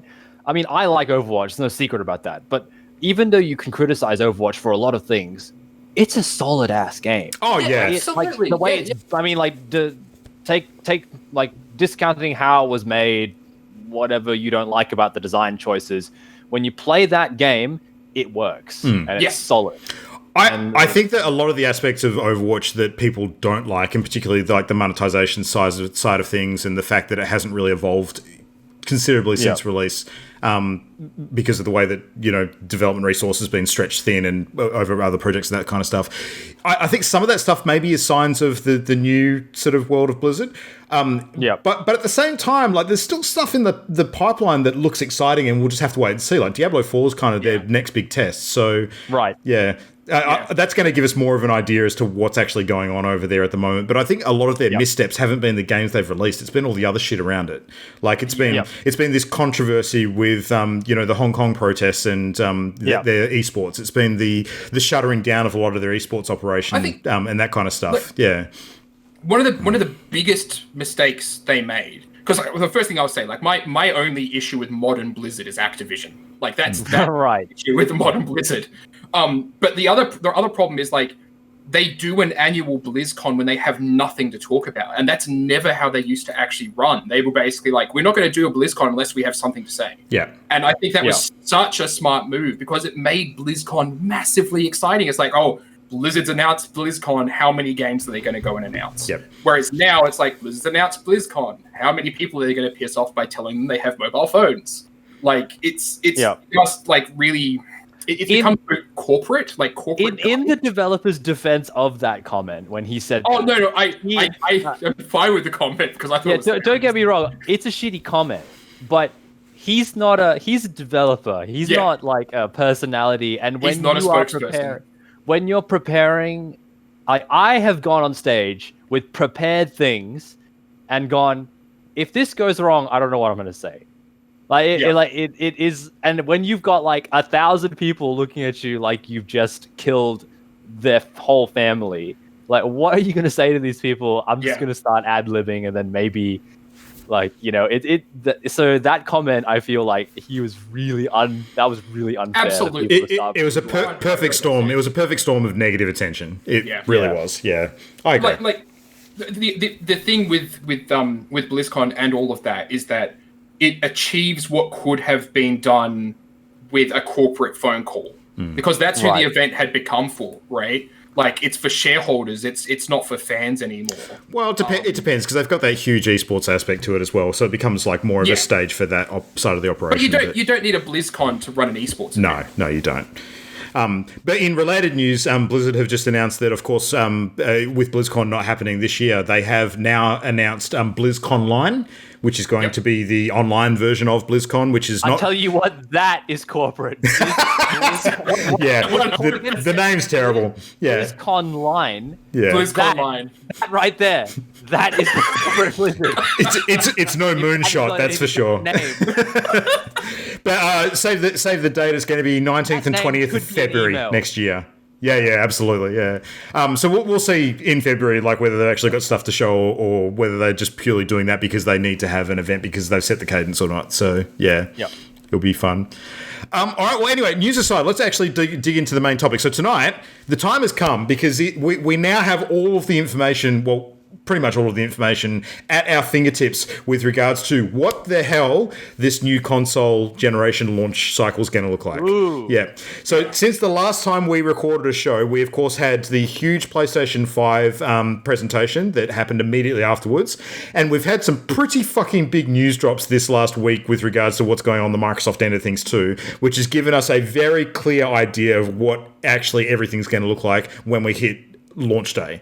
Not to mention that pre-orders have gone live, so we've actually, endured that entire, let's just call it a shit show. So what we want to talk about tonight is kind of like step by step some of the big factors that are shaping up to sort of see off the launch of the new generation, what we think about them, and in particular how they're going to impact us as gamers and some of the stuff that will influence our buying decisions and why. So we want to debate some of the thinking behind this and things that are actually influencing us one way or the other depending on what we want to do. So now we're going to mostly be talking about PlayStation, Xbox here, of course, because they're the big fish in the room. There's absolutely other stuff going on in the periphery. So Matt, I know you want to touch on the graphic card sort of situation as well. Like, because the timing couldn't be, I don't know if it's better or worse. It's all rolled up into the same kind of thing at the moment, as far as I'm concerned. It's all rolled up into the same thing. Like the fact that new graphics cards got announced and the performance on them is so insane made me have to make the decision between a new console or a new graphics card. Yeah. And I don't think you can shrug that stuff off, right? Because we are games, PC games are now a major part of this whole thing. So 100%. I have a question for both of you. Did you pre-order any of it? Yes. No. Okay. Actually, no, that's not entirely true. I did pre-order the graphics card. Right. But not a console. Luke, did you pre-order all of it? Or well, maybe we can talk about the pre-order stuff first, because I can actually tell a bit of a story that'll kick this off, because I think this is kind of ties in nicely.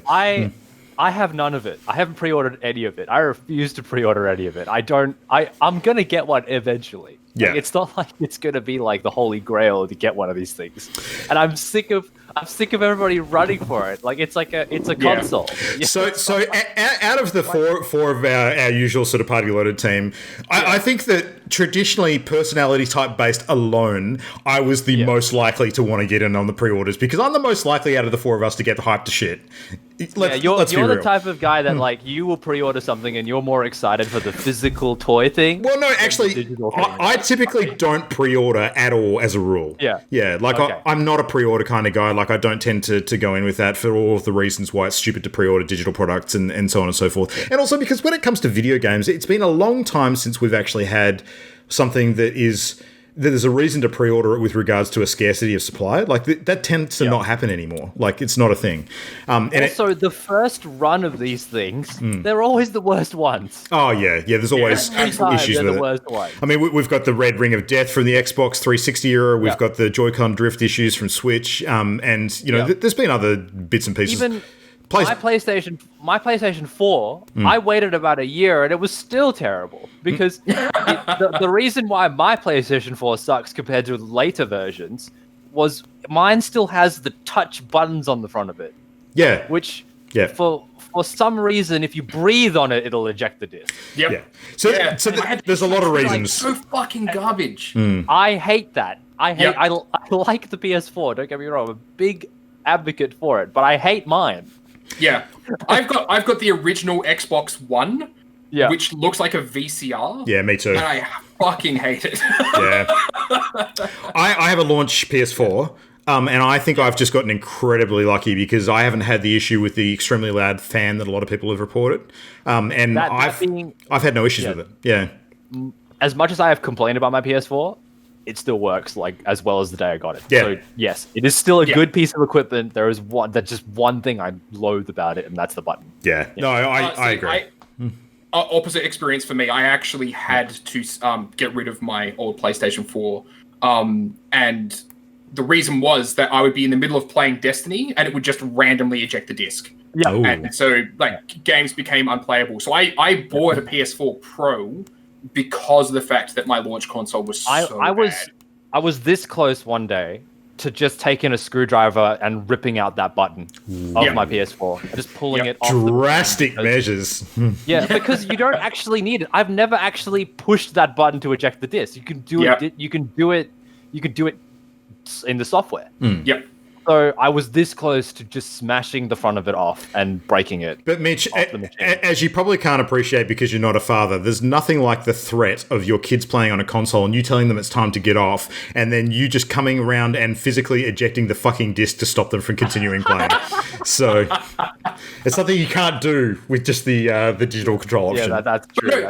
Then that flaw is actually perfect because it means they get kicked off the console every 5 minutes anyway, and it's like, well, the game just shut down. It's time to go to bed. Yeah, this is fair. But anyway, back to the pre-order debacle. So the thing that rant was no, that's all right. So the thing that kicked this all off, of course, was the PlayStation presentation that happened immediately after our last episode, and because the intent, I think, from Sony's side was that there was going to be the big presentation reveal of the price and the release dates, which we didn't know up until that point, which is November 12th, if I'm not wrong, for PlayStation. So we got that information. We finally got that confirmed, like coming so close to the actual date. Like we were wondering how long it was going to take them to get that out. But it seems like in the space of that 1 week, Xbox kind of blinked first and then PlayStation followed suit pretty much immediately afterwards. So how much of that was them watching each other, we'll never know, I guess. But as soon as that presentation wrapped up, which we'll talk about in detail shortly, and the information went out about the release date and the pricing, I think their intent was that there was going to be like a good 24 hours or so before stores started taking pre-orders.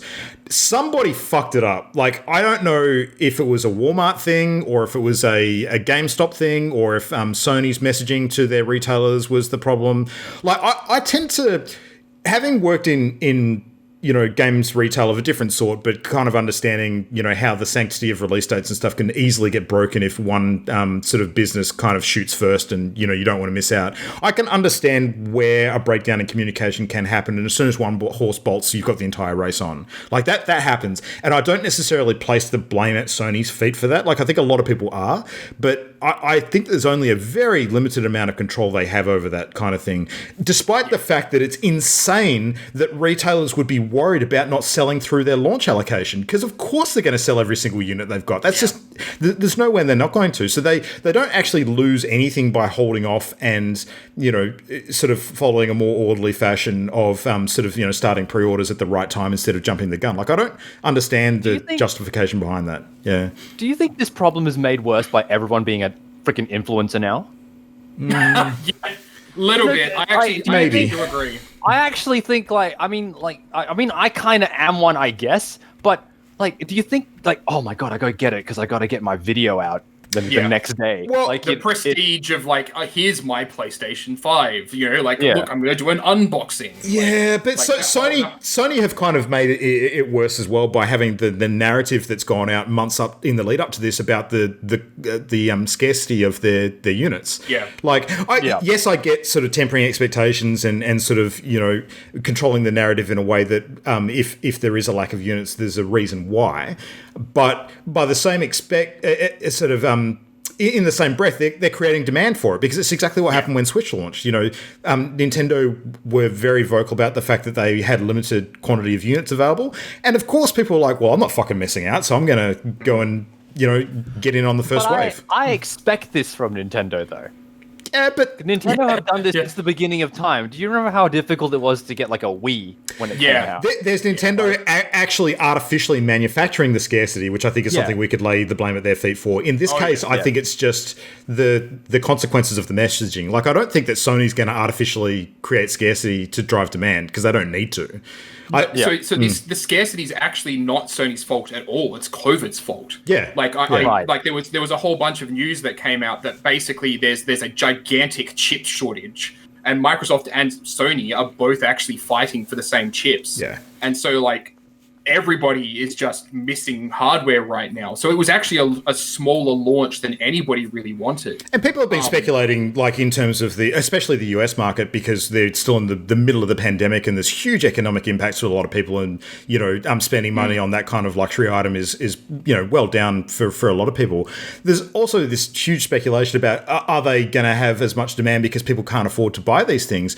But I think what people are forgetting is that in a time like this, there's demand like never before, because what else are people going to do when they're locked into their fucking homes? It's a comfort thing. Absolutely. It's a comfort thing. 100% a comfort thing. It's like during times of war, like spending on luxury items actually goes drastically up, because that's what people do. Yeah. During the Great Depression in the 1920s, spending on movies went up. And spending on sports, going to live sports, went up. It's a distraction.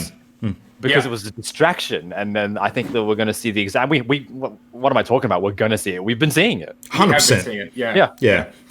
I do think though that the one thing, like the where the blame can be put on both Microsoft and Sony, is both of them were talking about giving people time to prepare to buy the game or buy the consoles. Yeah. And then they gave them 24 hours, which is just not enough time. Less than even the way things worked out. Yeah. Like the moment that I saw Sony was going to be selling PS4s in 24 hours time, I'm like, cool. That means I'm not getting one. Well, Microsoft did give people more notice as to when their pre-order day would be, and when it started, it was much more sort of on that schedule as opposed to the hell for leather that happened with Sony. Yeah. If they had given you a month, would that have increased your chances of getting one? No, and that's for a totally different reason, though. Like the reason I ended up not pre-ordering it is because all of their launch titles I can play on my PS4. Right, but like I'm talking about, like, it's a launch system. Everybody's going to want one. I don't see time. They could have given you a year, but on the day it comes out, you're not going to get one because So I don't think I've ever bought a console on launch day. Neither have I. Like, I don't think that's ever been a thing for me. But I also didn't have every single console until I was an adult, right? Yeah. Like, I only just recently was like, okay, well, I have a PS4, I have my Xbox One, I've got a Switch. That's never been the case any time before. And I just told a lie. I bought the 2DS on launch.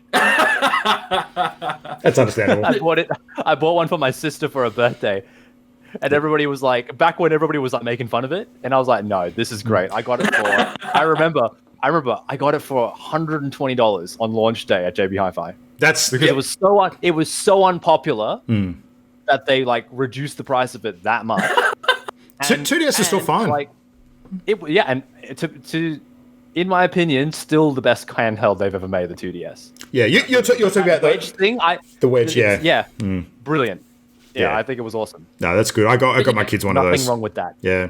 No, on a related topic too, before we skip past the DS stuff, in the last fortnight as well, the 3DS has ended production, so it's officially being sunset as of this last fortnight. So pour one out for the 3DS, one of the greatest handheld consoles ever. So Rip. Yeah. No, it had to go. Eventually, yeah. It had to go at some point. I love it, but it had to go. Move on to better things. Yeah. Yeah. But yeah, no, I would have bought the PS4 on launch, if only because I do like the idea of having the new console. But there is also that part of me that's like, yeah, but how many issues am I going to have? And also, I actually really hate the design. Like, I really hate the design. I love the controller design. I hate the console design so much. Are those fins on it? Are they aesthetic? No. Well, I mean, they would argue that they are, but what if I decided to solve my fin problem the same way I decided to solve my your eject button problem. My eject button problem by just tearing them off the thing. Because we're on it, do you want to know the actual physical specs of this thing? So yeah. The width of the PlayStation 5 is 390 mil, so 39 centimeters. The depth of it is 26 centimeters. And the height of it, this is massive, is 104 mil, so that's 10.4 centimeters. So that's the height especially is pretty sizable. Yeah. Why? I've seen a lot of different comparisons. And if I recall correctly, it's bigger than the Xbox One when it first came out. And the Xbox One is a VCR. It's fucking huge. Like, yeah, Mitch, I would actually be inclined. Yeah, go on. I was going to say, Mitch, what are you new? You need a banana for scale, man. Yeah, well, I don't have a banana. All I have is a Pokeball. So. Yeah. I would actually be inclined to hold off of buying a PS5 until I saw a redesign. But I also know that a game is going to come out in the meantime that I'm really going to want to play, and I'll probably end up picking up the PS5 or borrowing a friend's PS5 or something. Yeah. But yeah, right now I hate the design enough. I actually really don't want to buy it. It did seem like PS4, like PlayStation, was going to be the sensible one out of the two. Like they named it properly. Like I was like. And I thought to myself, oh, okay, it'll just be another cute little wedge thing that I can, like, that it will politely sit on my shelf. But then they release this thing, and it's like, oh, great, it looks like something the Space Marine should be praying to. Yeah. The moment I saw the PS5 dev kit. Oh, yeah, that was. Okay, no, the PS5 is going to be a nightmare. The dev kit would have probably been a nicer design to have sitting on a shelf. It would have been a nicer design, and it already is garbage. Like, okay, so here's this divot where all of the hot air is going to blast out to. So you're going to need like a piece of wood to put on top of your console if you want to rest anything on top of it. Like that feels like it should be the minimum spec for any console, right? Can I sit something on top of it when it's laying flat? Yeah. If I can sit something on top of it when it's laying flat, perfect console design. I think this is intentional, though. Marketing thing? No, I think it's intentional because if you're thinking about companies releasing consoles which actually have flat tops that you can sit another console on top of, what they're actually doing is telling you, you don't need another console. This is the only one you need. Exactly. And like, oh, it doesn't fit inside your TV cabinet. You're gonna have to put it outside where everyone can see it. So it's gonna be on your social media posts because you're all in influencers now, and you want to take pictures of the damn thing. Yeah. It's hilarious. I did see the Xbox Series X, and this is gonna be the other hardest thing. It's not mixing up Xbox One X with Xbox Series X. Well, on that topic, before you go on, I just want to pull this up for a second because one of the big things that happened during the launch pre-orders for Xbox is Xbox One X sales were up 747% on Amazon because some poor bastards decided that they didn't know the difference between the consoles because their names are a little easy to confuse, maybe. Yep. Two things happened in the Pixel Sift office last Thursday. I actually, until last Thursday, didn't know what the new Xbox was called. And the rest of the staff, like Fiona, Daniel, and Gianni were in the office. They were talking about it. And I was like, what's it actually called? And they were like, haha, Mitch, very funny. And I was like, no, seriously, what is it called? I don't know. Like, seriously. And then call it the Xbox 2. Call it the Xbox 2. You just had the Xbox One. I don't... Look, Luke, I don't give a shit. Xbox 2 is better than Xbox Series X. Like, come on. And we determined that so Gianni had a theory. I think he might have read it somewhere, but it was that the bots actually might be buying them because of the bots. The bots are securing the pre-orders. The bots are just getting confused over like these orders. That could be the case of why, or a lot of grandmas, granddads, and dads and moms are just going to really disappoint their kids. Grandmas and dads and mums that aren't gamers themselves are not going to brave the pre-order chaos. That is ridiculous. Yeah.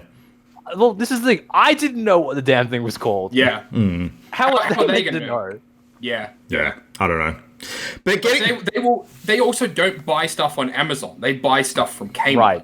Like they're going out to no 100% they are. They're going out to here in Australia. They'll go to EB Games because it is a storefront specifically for that thing. Yeah. But they're not going online to make those purchases. They're going into brick and mortar stores to make those purchases. I suspect in the US, Amazon is probably a little bit more universal than that in terms of that comparison. Maybe. Yeah. But yeah, they'll absolutely still hit up a Walmart. For the most part, I would expect, yeah. But getting back round to the original question, which was how was the pre-order experience and did I pre-order? Yes, I did. Yeah. Now, Christian and I both pre-ordered PS5s. All of them? You pre-ordered? Okay. Yeah. Christian got in immediately. So he got one in the first wave. I missed out on the first wave because, like a chump, I didn't get up at 5 a.m. to watch the fucking presentation and know that this is all happening. I slept into right. You know why, Luke? Because you have a life. No, I'm that and I'm getting old. But no, I woke up at like 7 o'clock or something and didn't see the message from Christian until like 7:30 in the morning saying, the shit's going down. You better look at this. And by that time, I was getting breakfast for my children and things like that, so I couldn't just jump into the computer room and place orders for things. But by the time I got on, the first wave was all done and dusted. I couldn't use the site to order anything. But then, luckily, I was keeping... from EB? This is from EB. No, the reason why I wanted to order from EB specifically is because I've actually got a bunch of credit, which I wanted to use. So I did the next best thing and hopped onto the JB Hi-Fi site and saw what was up with their pre-orders. And they were doing a different kind of thing where you were putting down a $50 deposit so that when pre-orders officially started, you'd get put into the queue and then...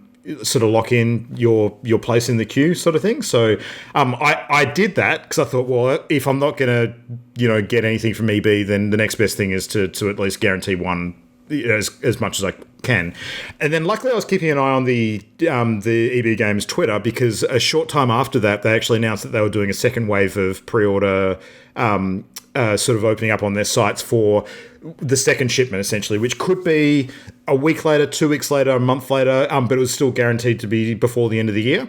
So I got onto that and managed to secure one. So I'm in wave 2.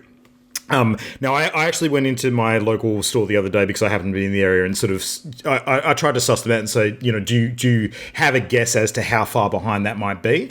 Their best guess was beginning of December. Whether that ends up being the case or not, I know that when the Switch had the same sort of issue, like at wave 2 of the Switch sort of coming into stores, actually ended up being about 3 days behind the first wave, I think. So it could end up being a lot sooner than I think. I think they're just probably trying to temper expectations so that people don't get pissed if it's longer. So it could be within the same week. It could be, a month later. At the end of the day, I don't mind so much because when it comes to November... holy fucking shit, I've got a lot of stuff to play. So, we've got... Is it the 10th as well that Beyond Light's out, Matt? I think it's the 10th of November. Don't ask me, I haven't been paying attention to Destiny. Okay, anyway, Destiny expansion, which is going to take over my life. We've got Cyberpunk coming out as well on the 18th, if I'm not mistaken. So, I'm good for November. Like, I've got a lot of stuff to play in November. But that being said, the fact that there was 2 launch games, like, available at launch for PS5, which I didn't expect to be available on that day, did change things somewhat because being able to purchase the console and immediately play Miles Morales, Spider-Man, as well as the Dark Souls remake was Demon Souls remake. Pretty fucking attractive things. So that was exciting. Yeah. And I know that Christian was definitely sort of all Demon Souls hype, so he jumped on that immediately. So, yeah, I mean, that kind of changes things somewhat. Like, there's going to be a discourse around those games. Like, Mr. Morales available on PS4, or is that just a PS5? It is. Now, this is where things get really hairy. So, one of the topics that has been big over the last week or so, and this kind of started somewhat with the controversy over Control. So Control was the first big game that was sort of coming out, and the messaging from Remedy was not great around whether there was going to be free upgrades available for people sort of moving from PS4 to PS5 with their copies of Control. But Sony have said specifically that as far as backwards compatibility goes, PlayStation 1 and PlayStation 2 games are not supported, but 99+% of PlayStation 4 games should play on the PS5. Now, I would love to know which games don't. What does that mean?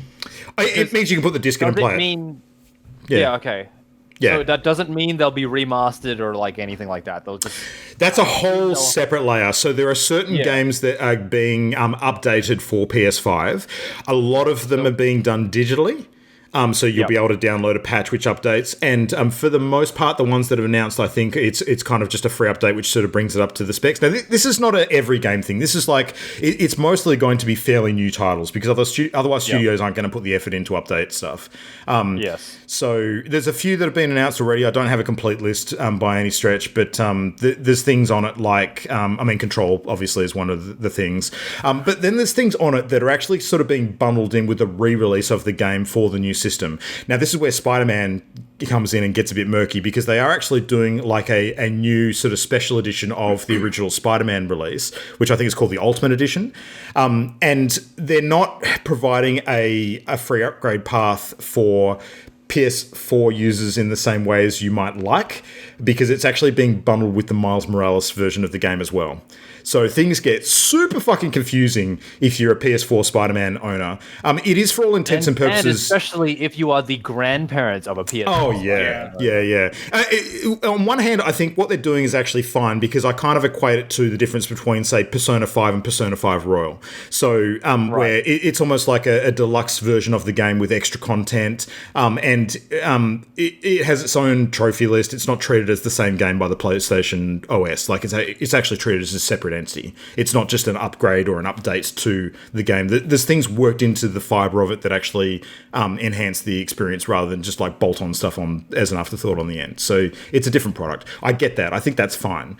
But it is a bit shit for people who have purchased and played the game already, who were kind of hoping that they'd just get the update for the new gen, because it's also that. Like, it's not just enhanced stuff, it's also the next gen update, which sort of, brings it into line with the new specs of PlayStation 5 in terms of how it runs, how smooth it is, how nice it is, enhanced graphics, 4K, all that stuff as well. So it's a tricky situation. But the worst part about it is the messaging. People are confused. That's the big thing. Yeah.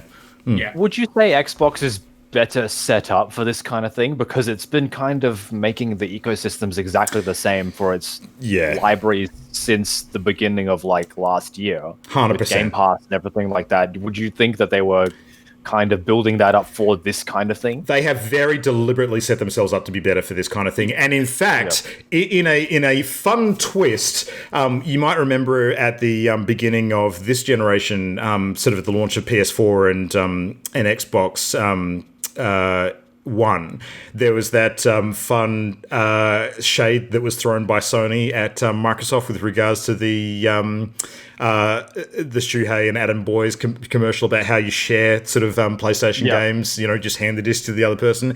Like, Microsoft took a beating in the media during that period because they were definitely not as positive with their features and messaging at the time, and they copped it. And you might think the console wars are over because they're both sort of playing in different ways at the moment. Like, Microsoft clearly cares more about their services than just having a box, and people argue that, yes, it's not, the console wars don't exist in the traditional sense anymore. But when you've got companies turning around like Microsoft did in the last week and running the same sort of shit again, where they turn around and say, this is the upgrade path for Xbox One games. Step one, buy the game.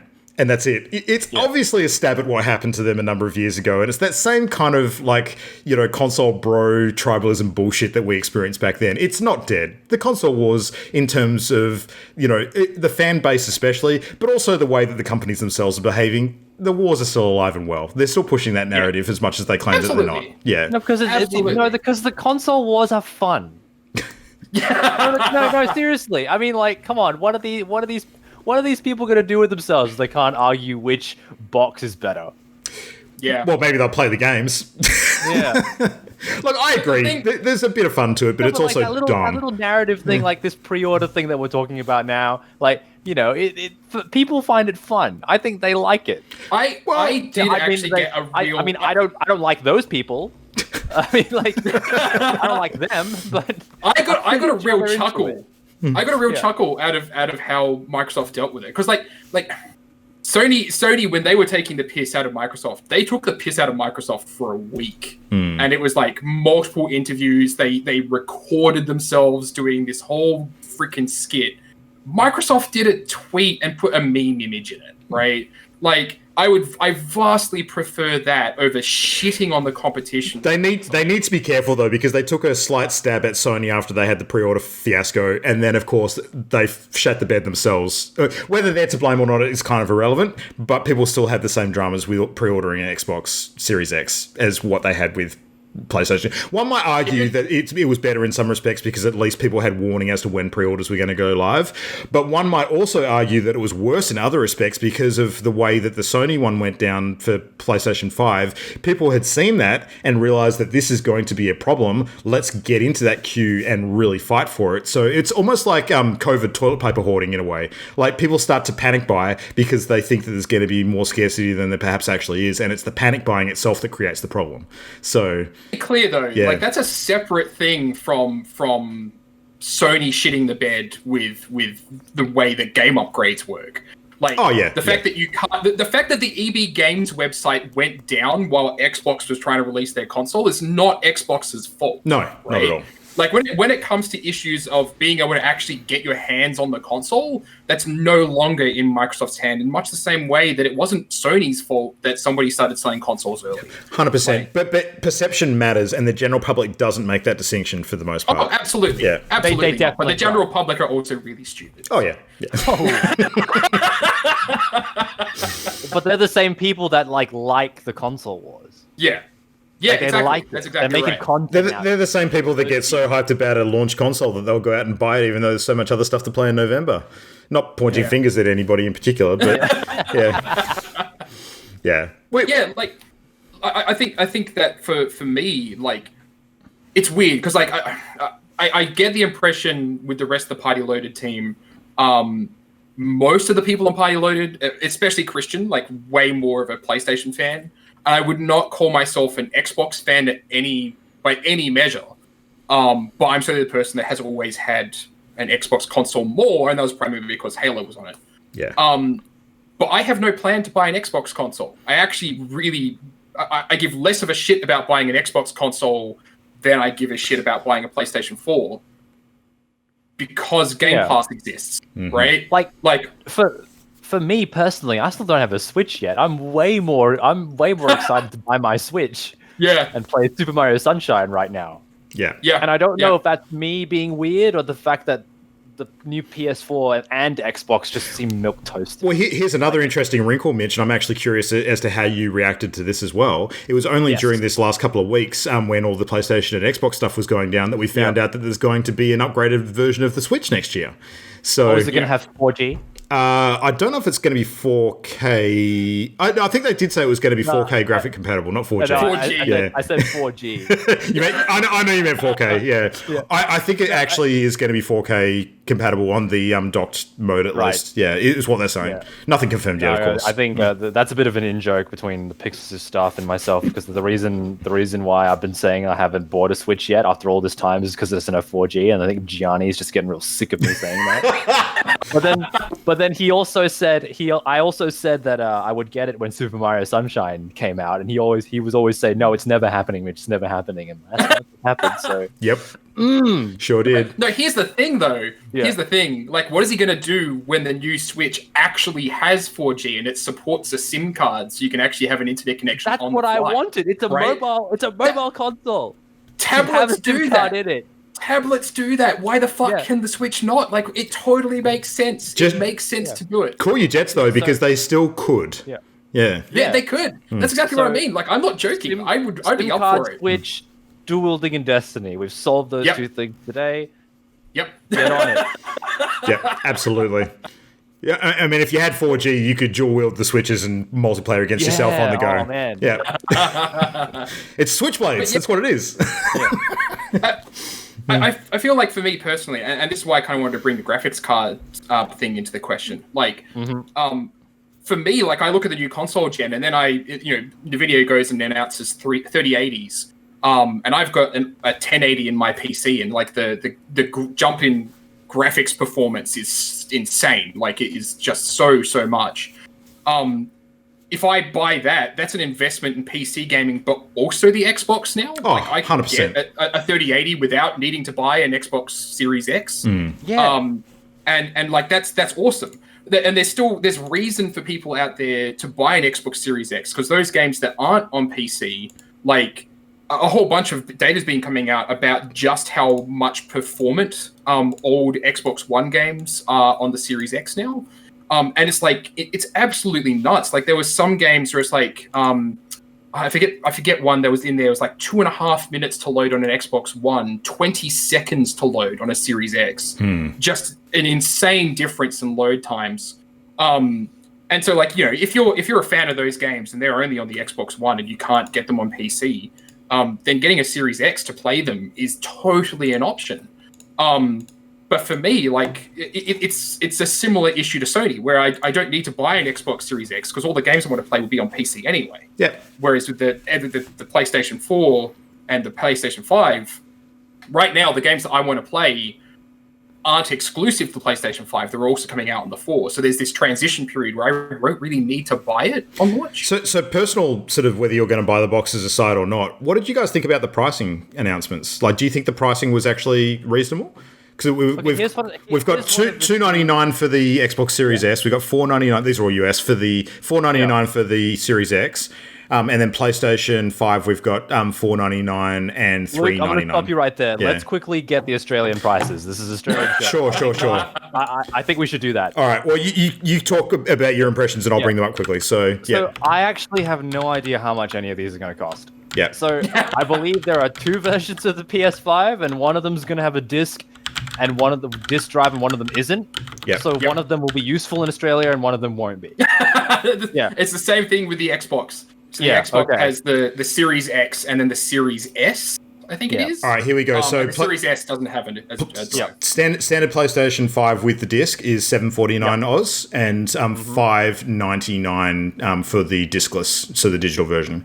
So that'd be $749 for the Xbox Series X as well, and I think that'd probably work out to $499 for the other one. I'll just double check that. Yeah, I think it is $499. Yeah. So price wise, Xbox is cheaper, but not by much. Yeah. Xbox Series S is a different product to the PlayStation 5 Digital Edition in that it has lower internal specs than its other counterpart. Whereas the PlayStation differences is literally disc, no disc. Whereas for the Xbox, it's actually two different console models. So the Series S is supposed to be just a more souped up version of kind of the One X at the moment, so it's almost like an in-betweener one. It's not as powerful as the Series X. That's kind of the premium one. Yeah. Price-wise, I was actually relieved. Like I think I had concerns that I was right. The console. I was right. It is $499. Yeah. With the chip shortage and everything like that, the prices were going to possibly go up as a result of COVID. But no, like it is a massive. I think the prices are actually pretty reasonable. $799 is a lot of money though. Like, and at the end of the day, like that's a lot of money to justify unless you're a hardcore fan of that console, right? Correct me if I'm wrong, but wasn't the first PS3, wasn't that $1,000? Yes. Yeah, for us it was. It was close. Does everybody to that. forget that? Like No. That's ridiculous. Like, it is ridiculous. What the hell? Yeah. Yeah. Like the justification at the time was that it was pushing hardware limitations in major fucking ways. Right. But obviously in hindsight, like the biggest issue I heard from developers was that like the PlayStation 3, yes, it pushed hardware limitations, but to actually develop games that could also push those hardware limitations was like black freaking magic and arcane runes to actually code them. And it was why we didn't actually see the high fidelity games that the PlayStation 3 was capable of until the end of the generation, and only by Naughty Dog, because they were just so intimately familiar with writing those black arcane magic runes.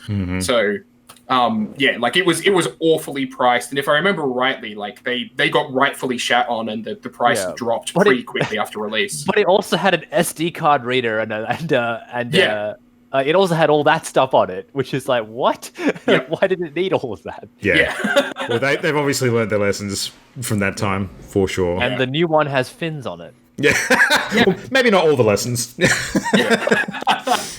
Actually, no, the new one, the design of it does remind me of the PlayStation 3, and the fact that like the PlayStation 3 is this awful curved, fucking not curve. straight. You can't rest anything on top of it. Again, like, just why? I do agree that aesthetically, the PS4 is probably one of the greatest consoles ever. It's just very nice and compact and neat. Yeah. It's good. Yeah, like I would actually, like, I was looking at controllers recently because I want to replace my old Xbox controller for my PC. And I'm actually genuinely tempted to buy a PS5 controller just to plug into my PC because I love the design of it. Yeah, you're going to have to deal with all the driver bullshit, though. Be wary, though, because while the PS4 controller works natively with a lot of games, it doesn't work with anything Microsoft. Yeah. Oh, yeah, absolutely. Mitch and I had this conversation like 3 years ago when I think I was giving you some advice on drivers to use for PlayStation controllers on PC. That being said, there is one PS4 controller that I have. It's a first generation PS4 controller that came out with one of the first PS4 sold. That works natively. No other install works, but all the new ones with the gray thumbsticks and the matte finish on the buttons, they don't work. But I've got an old one that came out with like one of the first PS4s that works for some reason. Don't know why. So here's the thing: like, I as much as I'm excited for this new generation, my probably my first purchase that's actually going to be in my house this new generation is going to be one of the Xbox Duke controllers. That's probably the thing I'm going to end up buying to use on the PC. I fucking hate those things. I loathe those things. You're both wrong. Oh, God. Yeah. You probably got bigger hands than me, man. It might make sense, perhaps. Yeah. I have big hands. It's a nice, comfy controller. I prefer the Xbox controllers for that reason. A bit more comfy. You know what they say about guys with big hands? They need to dual wield. Yeah. All right. Well, the one last big thing that we haven't touched on yet, just before we sort of wrap up the topic, is of course the other big news thing this last week, which very much shaped the Xbox sort of release news, which was Xbox, Microsoft buying out ZeniMax, and in part of that Bethesda game studios. So, and all of the other studios that brings, the huge list of them. It took like Microsoft's number of first-party studios from like 18 up to 23 in one fell swoop or something crazy like that. I think it was even bigger. Like $7.5 billion, like more than frickin' Disney paid for Marvel and Lucas combined or something crazy like that. So I actually am not sure why Xbox did this. Because I haven't been impressed with a Bethesda game in a long time. But it's not just Bethesda games, it's Arcane games, it's id Software. Right. It's, you've got Machine Games as well, like all the new Wolfenstein titles. And the huge list of talent, The best time to purchase is when a company is devalued. So the fact that Bethesda has been fucking up has probably lowered the price, and part of the reason why Microsoft snatched them up. So, because I remember, I think it was a couple of PAXs ago when like Fallout, the new one with multiplayer, I don't even remember, 76 was like on the big screen, and they were playing Country Road at the beginning of PAX, and was standing there in line, and I was with Gianni, and Gianni was like really excited, and I was like, "Is it just me, or does that game not look good?" Yeah, like, and this is their promos, what they're showing us, and I was thinking to myself. I said it out loud, and everybody else around me was like, "Oh, what are you talking about, Mitch? What are you talking about?" And then it came out. Yeah. And then I was like sitting in my chair, and I'm like, assholes, all of you. I vaguely remember on the podcast actually saying that, like, how are they going to do a Fallout multiplayer game when so much of it is roleplay in terms of like reading logs and interacting with characters, and then even roleplay aside, I thought of the VAT system. How's that going to work in multiplayer? And lo and behold, it didn't. Yep. Yeah. Neither did NPCs. Surprise! Yeah. Anyway, enough about me being right. Well, I think we've got an entire story arc of episodes dedicated to banging on Fallout 76. Go back and listen to that. I just needed you all to know that I was right. I actually like.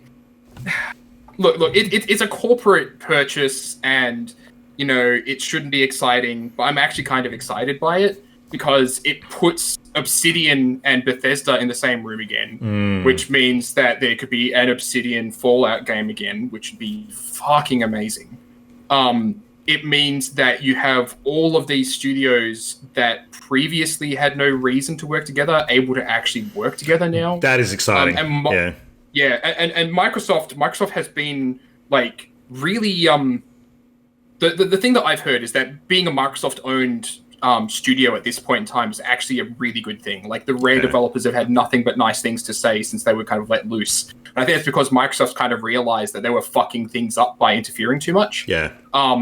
So I actually have a lot of hope about what this kind of means for the future of those games. It means that they're going to hit Game Pass, and it's just going to be like, sweet, I can play Starfield straight on Game Pass right away. Well, here's one of the things that's absolutely wild. Microsoft now owns Doom. So Doom is going to be, like, Doom Eternal is going to hit Game Pass next month. That is mind-blowing, insane. Wow. Yeah. So I'm looking forward to an id Software Halo game. I mean, it could happen. You joke, but it could absolutely happen. It could actually happen now. You might even get it picking up something like the Gears franchise, and picking up stuff with that. The possibilities are endless. There's a lot of we could do an entire episode dedicated to some of these combos as to what we would like a wish list of the best ones. Yeah, I think what's kind of exciting to me though is that Microsoft just very suddenly has the sort of library of titles now that both Sony and Nintendo have in terms of exclusives, right? Whereas Microsoft never really had that previously. Yeah. The timing was perfect too. Like, announcing this just before pre-orders went live could not have orchestrated that better if they had have tried. Like, it was fucking surgical how they did this. It was like, I made the comment at the time and I was only half joking. Like, I was equally impressed by the level of security and secrecy they managed to maintain, by the fact that it wasn't Jeff Keighley that was actually announcing all of this. So, because he's getting almost everything else in the last couple of weeks instead of Sony sort of controlling the narrative themselves. But the other thing is that Microsoft is a multi-trillion-dollar company. They are clearly doubling down on their investment in the video games industry in a big bad way, which is awesome because it means really good things for all of the gamers, all of the players out there. This is what Google should have done with Stadia. Like, if they were serious about Stadia and they actually wanted to lock down some exclusives and that kind of thing, they needed to go out aggressively and acquire companies like this to actually make it happen. They have the money to do it. They've demonstrated they're not serious by not going out and doing this kind of thing. Microsoft are absolutely in it to win it, and they are playing this game hard at the moment. I would like to see some of these studios have a go at Halo. Like, to be honest with you, like, I think Halo is in an average place at the moment. We'll see what the new one's like. I'm sure it'll be fine, but I would like to see some other stories told. Obsidian Halo RPG. I had actually mentioned that off air before to Luke, I believe. I would lose my shit about that. Like, the idea, like, I'm currently listening to one of the Halo audiobooks, and it's fantastic. Like, there's so much potential there. Hang on, let me pull it up because I forget the name of it. I've got it on my Audible. The last one I read was Glasslands. That is the one I'm listening to right now. It is Glasslands. Ooh. Yeah. So I'm almost done with Glasslands. Good. It is really fucking good.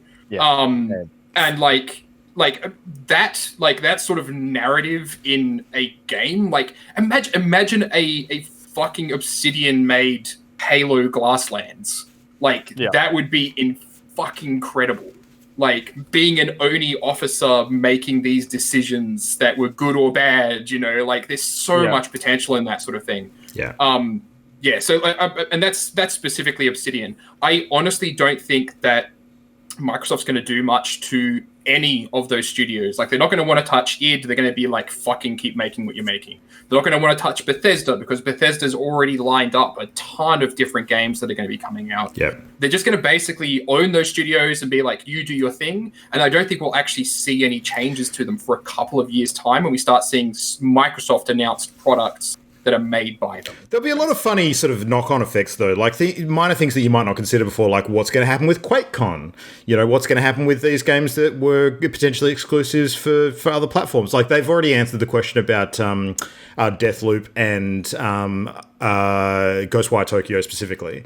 They've said that those will still be timed exclusives on PlayStation, and they will come to Xbox platforms eventually after that period has ended. I actually don't think that Microsoft will stop those developers making those products on other consoles, right? No. So here's the thing: like, when this is potentially insider information, I probably shouldn't be saying it. But when we were actually publishing one of the games we were working on, we went and spoke with Sony. And they specifically told us that they didn't want us to make a Sony exclusive title. They wanted us to make a non-exclusive title released on all consoles that we gave them specific content for that was better on PlayStation. But Matt, is this the same Sony that just recently turned around and said, we believe in generations and we believe in a hard cut between games released on different generations, and now they've announced PS5 games that are coming out on PS4. So only 2 years ago. I doubt anything about that's changed. All I'm saying is that stuff changes. Yeah, it does change. Microsoft also has Minecraft never got taken off those consoles. Yeah. And right? Microsoft are always going to be like, maybe I think that Microsoft's going to be too much of the good guy here. Do they earn, like, I buy Microsoft on PS4, do they earn off that? Minecraft? Well, from Minecraft sales, they absolutely would. Yeah. Why would I mean, like, it's so ubiquitous at this point. Why would they? I think they need to hit this perfect tipping point where they have enough exclusives so that people want to stay in the Xbox ecosystem rather than playing all of their games on the competitors' devices, but not so much that they don't also benefit from huge amounts of sales of those games by being on more platforms. So I think they'll continually shift where they're at with regards to what's exclusive and what's not. I think that a lot of people are sort of saying, everything will be Xbox exclusive from now on, or nothing will be. I think the answer is somewhere between the middle. I think the answer's in the middle somewhere. Yeah, they'll have Xbox exclusive titles, but could you imagine the outrage if the next Doom was not on all consoles? Oh, yeah. People would lose their shit, and Microsoft would just make themselves the villain. Well, the new Demon's Souls is only going to be on PS4. And I'm already... Well, it was announced during the presentation for PC as well, which they quickly retracted and realized that they fucked that announcement up and they weren't supposed to say that. Whether that was because they originally had that planned and then decided to not go ahead with it, I think that's less likely because they would have had the information at the time. Because there's passionate people in that community not being me, obviously. But they are fuming. They are fuming that they have to buy a PS4 to play this game. They don't want it. They don't want anything to do with it. They'll announce Demon's Souls remake for PC. It'll just be a timing thing. Like, they want people to buy the new consoles at the moment. That's why they're going to keep that. Yeah. Sony has realized that they need to get in on the PC market. Like, we are starting to see Sony games making their way to PC, and I think Death Stranding, Horizon Zero Dawn, But imagine Game Pass on PS5. Yeah, I don't think that'll happen. I don't think it will happen, but I don't see any reason why Microsoft can't. Right? Like, that's the thing, is that, like, I've said this before. Microsoft, if Microsoft's plan is to actually compete with Sony on consoles, they've already lost that war because they literally shot themselves in the foot with Game Pass. Because Game Pass is on PC as well. So they're not trying to compete with them on consoles. They're trying to compete with them on service. And that service can be on everything. Like, there's no reason it has to be specific to the Xbox One. Wasn't there talk about putting it on Switch as well? Yes. For a little while. There's a lot of rumors. Like, there's a lot of rumors, very, very I shouldn't say fairly believable rumors about Microsoft wanting to work very closely with Nintendo. And a lot of the reason for that is the fact that the Switch isn't a competitor. It's a handheld console. Microsoft doesn't have one. So like they can put games on the Switch. There was rumors about Halo being on Switch, and I would actually believe that. So like, yeah, that'd be cool. Well, we've got Doom on Switch, we've got Wolfenstein on Switch, so they do have now they do have games on Switch as well. Yeah.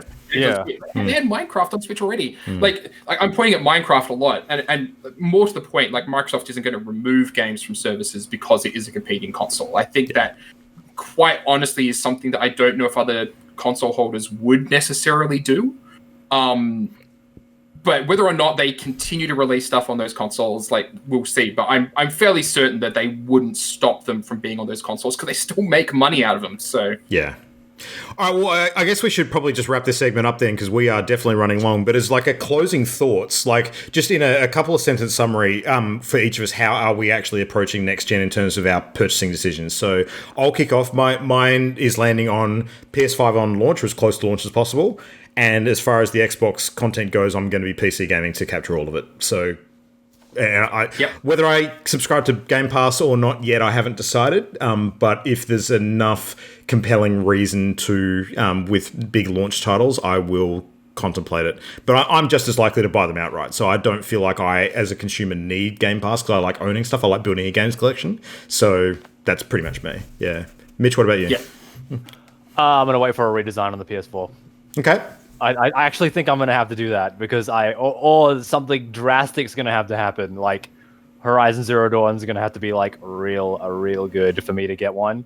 Horizon Forbidden West, they've said, is going to hit PS4.